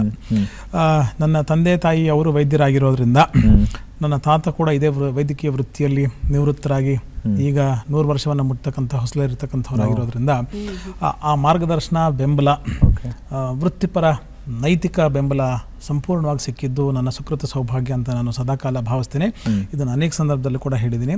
ನನ್ನ ಇಡೀ ಕುಟುಂಬ, ನನ್ನ ಚಿಕ್ಕಪ್ಪಂದರಾಗಿರ್ಬೋದು, ನನ್ನ ಇಡೀ ಕುಟುಂಬ ನನಗೆ ಯಾವುದೇ ಕಾರಣಕ್ಕೂ ವೃತ್ತಿಪರವಾಗಿ ನಾನೆಲ್ಲ ಊರಿಗೆ ಹೋದರೆ ನನ್ನ ಕುಟುಂಬಕ್ಕೆ ಅವರು ಬೆಂಬಲವಾಗಿರತಕ್ಕಂಥದ್ದು ಅಥವಾ ನನ್ನ ಜೊತೆಯಲ್ಲೋ ಬರಬೇಕು ಅಂತಕ್ಕಂಥದ್ದು, ಪ್ರಾರಂಭಿಕ ಹಂತದಲ್ಲಿ ನನ್ನ ಹಾಸ್ಪಿಟಲ್ನ ಎಸ್ಟಾಬ್ಲಿಷ್ ಮಾಡ್ತಕ್ಕಂಥ ಸಂದರ್ಭದಲ್ಲಿ ಭುಜಕ್ಕೆ ಭುಜವಾಗಿ ನಿಲ್ತಕ್ಕಂಥದ್ದು ನನ್ನ ಕುಟುಂಬ ಮಾಡಿರ್ತಕ್ಕಂಥದ್ದು ಪ್ರಮುಖ ಕಾರಣ. ಯಾವತ್ತಾರು ಇವತ್ತು ಬರೀ ನಾನಷ್ಟೇ ಅಲ್ಲ, ನನ್ನ ಆಯುರ್ಧಾಮ ಅಷ್ಟೇ ಅಲ್ಲ, ಭಾರತೀಯ ಆಯುರ್ವೇದ ಪ್ರತಿಷ್ಠಾನ, ಸ್ವಸ್ಥ ಸಮೃದ್ಧ ಭಾರತ ಇವೆಲ್ಲ ಹೋಗಿದೆ ಅಂದರೆ ಪ್ರಮುಖವಾಗಿ ಸಮಾಜ ಒಂದು ಸಲ ನೀವು ಪ್ರೀತಿ ಮಾಡಿದರೆ, ಸಮಾಜ ನಂದು ಅಂತಕ್ಕಂಥ ಭಾವನೆ ನಿಮಗಿದ್ರೆ ಎಲ್ಲ ಕಷ್ಟಕ್ಕೂ ಸಮಾಜ ಬರುತ್ತೆ. ಇವತ್ತು ನಮ್ಮ ಸ್ವಸ್ಥ ಸಮೃದ್ಧ ಭಾರತದಲ್ಲಿ, ಭಾರತೀಯ ಆಯುರ್ವೇದ ಪ್ರತಿಷ್ಠಾನದಲ್ಲಿ ಅನೇಕದಂತಹ ಸ್ವಯಂ ಸೇವಕರು ಎಲ್ಲರೂ ಉತ್ಕೃಷ್ಟವಾದಂಥ ಸ್ಥಾನಮಾನಗಳನ್ನು ಹೊಂದಿರತಕ್ಕಂಥವ್ರು ಒಂದು ಕಾರ್ಯಕ್ರಮ ಅಂದರೆ ನಾವಿದ್ದೀವಿ, ನಾನೇನು ಮಾಡಬೇಕು ಅಂತ ಯಾರಿಗೂ ನಾವು ₹1 ಕೊಡಲ್ಲ, ಯಾರ ಹತ್ರ ₹1 ತೊಗೊಳ್ಳಲ್ಲ. ಪುಟ್ಟ ಜವಾಬ್ದಾರಿಗಳನ್ನ 10 ಜನಕ್ಕೆ ಕೊಟ್ಟಾಗ ತುಂಬ ಸಕ್ರಿಯವಾಗಿ ಯಶಸ್ವಿಯಾಗಿ ಅವರು ಅದನ್ನು ನಿಭಾಯಿಸಿ ಆ ಸಮಾಜದ ಎಲ್ಲ ಆಯಾಮಗಳಿಂದ ಜನರನ್ನು ಕರೆತಂದು ಆ ಕಾರ್ಯಕ್ರಮದ ಯಶಸ್ಸಿಗೆ ಕಾರಣ ಆಗ್ತಾರೆ. ಅಂದರೆ DVG ಅವರು ಹೇಳಿದ ಅದೇ, ಎಲ್ಲರೊಳಗೊಂದಾಗು ಮಂಕುತಿಮ್ಮ ಅಂತ. ಎಲ್ಲರೊಳಗೊಂದಾಗ್ತೀನಿ, ನಾನೇ ಪ್ರತ್ಯೇಕ ಅನ್ನೋದು ಇಟ್ಕೊಂಡ್ರೆ ಇದನ್ನು ಸಾಧನೆ ಮಾಡ್ಲಿಕ್ಕೆ ಸಾಧ್ಯ ಇಲ್ಲ. ಎಲ್ಲರ ಜೊತೆ ನಾನು ಇದ್ದೀನಿ ಅಂದಾಗ ಸಮಾಜ ನಿಮ್ಗೆಲ್ಲರನ್ನೂ ಮೇಲ್ತರುತ್ತೆ. ಸಮುದ್ರ ನಿಮ್ಮನ್ನು ಅಲೆಗಳಿಂದ ನಿಮ್ಮನ್ನು ಪ್ರೀತಿಯನ್ನು ವ್ಯಕ್ತಪಡಿಸ್ತಕ್ಕಂಥ ರೀತಿಯಲ್ಲಿ ಯದ್ಭಾವಂ ತದ್ಭವತಿ. ಆಯುರ್ವೇದ ಪದ್ಧತಿ ಅಂತ ಬಂದಾಗ ನನ್ನ ಕಳಕಳಿ ಏನಂದರೆ, ಬಹಳಷ್ಟು ಸಿಕ್ಕಾಪಟ್ಟೆ ವಿಡಿಯೋಸ್ ಸಿಗುತ್ತೆ ಇವತ್ತು ಸೋಷಿಯಲ್ ಮೀಡಿಯಾದಲ್ಲಿ. ಇದು ನೋಡಿ ಫಾಲೋ ಮಾಡಬೇಕಾ ಅಥವಾ ಇದು ಸಕಾರಾತ್ಮಕ ಬೆಳವಣಿಗೆ? ಅಂದರೆ ಒಬ್ಬ ಆಥರೈಸ್ಡ್ ಪರ್ಸನ್ ಅಥೆಂಟಿಕ್ ಆಗಿ ಕೊಡುವಂಥ ಮಾಹಿತಿಯೇ ಬೇರೆ, ಪ್ರತಿಯೊಬ್ಬರು ಹೇಳೋದೇ ಬೇರೆ. ಇದನ್ನು ಹೇಗೆ ಹೇಳ್ತೀರಿ ನಮ್ಮ ವೀಕ್ಷಕ? ನನ್ನ 4,500 ಸುಮಾರು ಕಂತುಗಳಲ್ಲಿ ಏನು ನನ್ನ ಮಾಧ್ಯಮದಲ್ಲಿ ಆಯುರ್ವೇದವನ್ನು ಬಿತ್ತರಿಸ್ತಾ ಹೋಗಿದ್ದೀನಿ, ಅನೇಕದಂಥ ಚರ್ಚಾಕೂಟಗಳಲ್ಲಿ ಕೂತಿದ್ದೀನಿ, ನನ್ನ ವೈಯಕ್ತಿಕ ಅಭಿಮತಗಳನ್ನು ನಾನು ಮಾಧ್ಯಮದ ಮುಖಾಂತರ ವ್ಯಕ್ತಪಡಿಸಿದ್ದೀನಿ. ದೂರದರ್ಶನ ಆದಿಯಾಗಿ ಇವತ್ತಿನ modernised digital social media, Facebook, YouTube ಎಲ್ಲ ಸೇರಿಸಿ ನಾನು ಹೇಳ್ತಾ ಇದ್ದೀನಿ, news has to be used, but unfortunately it is over used, abused and misused. ಇದು ತುಂಬ ಸ್ಪಷ್ಟ. ಸೊ ಹಾಗಾಗಿ ಯಾರ ಮುಖಾಂತರವಾಗಿ ಯಾವ ಮಾಹಿತಿ ಹೊರಗೆ ಬರ್ತದೆ, ಅದರ ಅಥೆಂಟಿಕೇಶನ್ ಏನು? ಈಗ ಒಬ್ಬ ಆ್ಯಂಕರು, ಒಂದು ಪ್ರತಿಷ್ಠಿತವಾದಂತಹ ಮಾಧ್ಯಮ ಒಂದು ಸರ್ಕನ್ನು ಬಿತ್ತರಿಸಲಿಕ್ಕೋ ಅಥವಾ ನನಗೆ ಕ್ಯಾಮ್ರಾ ಇದೆ, ನಾನು ಹಿಂಗೆ ಕ್ಲಿಕ್ ಆಫ್ ದ ಬಟನಲ್ಲಿ ಜಗಜ್ಜಾಹೀರವಾದಂಥ ಮಾಹಿತಿಯನ್ನು ನಾನು ಕೊಡಬಲ್ಲೆ ಅಂತಕ್ಕಂಥ ಹುನ್ನಾರದಲ್ಲಿ ನನಗೆ ಬಾಯಿಗೆ ಬಂದಿಗೆ ಮಾತಾಡೋಕ್ಕೂ ಇರತಕ್ಕಂಥ ವ್ಯತ್ಯಾಸ. ಎರಡೂ ಒಂದೇ ರವಾನೆನೇ. ಅದಕ್ಕೆ ಬೆಲೆ ಇದೆ, ಇದಕ್ಕೆ ಬೆಲೆ ಇಲ್ಲ, ಹಾಗಾಗತ್ತೆ. ಆಮೇಲೆ ಇದೇನಾದರೂ ಸುಳ್ಳು ಅಂತ ಗೊತ್ತಾದರೆ ಯು ಆರ್ ನೋವೇರ್. ಅದು ಸುಳ್ಳಾಗ್ಲಿಕ್ಕೆ ಸಾಧ್ಯ ಇಲ್ಲ. ಯಾಕೆಂದರೆ ನಿಮಗೊಂದು ವಿದ್ಯಾಭ್ಯಾಸ, ಒಂದು ಅರ್ಹತೆ, ಒಂದು ಸ್ಥಾನಮಾನ, ಒಂದು ಬಿಗಿ, ಒಂದು ಮೇಲ್ಪಂಕ್ತಿ, ಅನೇಕವಾದಂಥ ಆಯಾಮಗಳು, ಚೌಕಟ್ಟುಗಳು ಅದರಲ್ಲಿರೋದ್ರಿಂದ ಅಲ್ಲಿ ತಪ್ಪಾಗೋದು ಕಷ್ಟ ಸಾಧ್ಯ ಅಥವಾ ವಿರಳಾತಿ ವಿರಳ.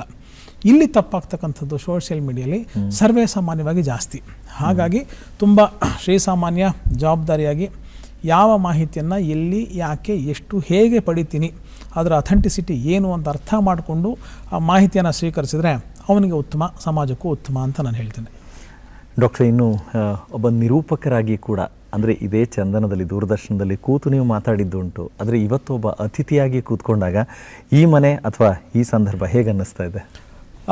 ನಾನು ದೂರದರ್ಶನ ಮತ್ತು ಆಕಾಶವಾಣಿ ಎರಡು ನನ್ನ ತವರು ಮನೆಗಳು ಅಂತ ತುಂಬ ನಿಸ್ಸಂಕೋಚವಾಗಿ ಅನೇಕ ಸಾವಿರಾರು ಬಾರಿ ನೂರಾರು ವೇದಿಕೆಗಳಲ್ಲಿ ಹೇಳ್ಕೊಂಡು ಬಂದಿದ್ದೀನಿ. ಯಾಕೆಂದರೆ ನನ್ನಿರತಕ್ಕಂಥ ಅಲ್ಪಜ್ಞಾನ ಮತ್ತು ಮಾತಿನ ಶಕ್ತಿಗೆ ಪೂರಕವಾಗಿ ಸ್ಫೂರ್ತಿ ಕೊಟ್ಟಿದ್ದು ಆಕಾಶವಾಣಿ. ಮೊಟ್ಟ ಮೊದಲು ನನ್ನ ಮಾತನ್ನು ಬೆತ್ತರಾಗಿದ್ದು, ನನ್ನ ಶಬ್ದವನ್ನು ಗ್ರಹಿಕೆ ಮಾಡಿದ್ದು ಆಕಾಶವಾಣಿ.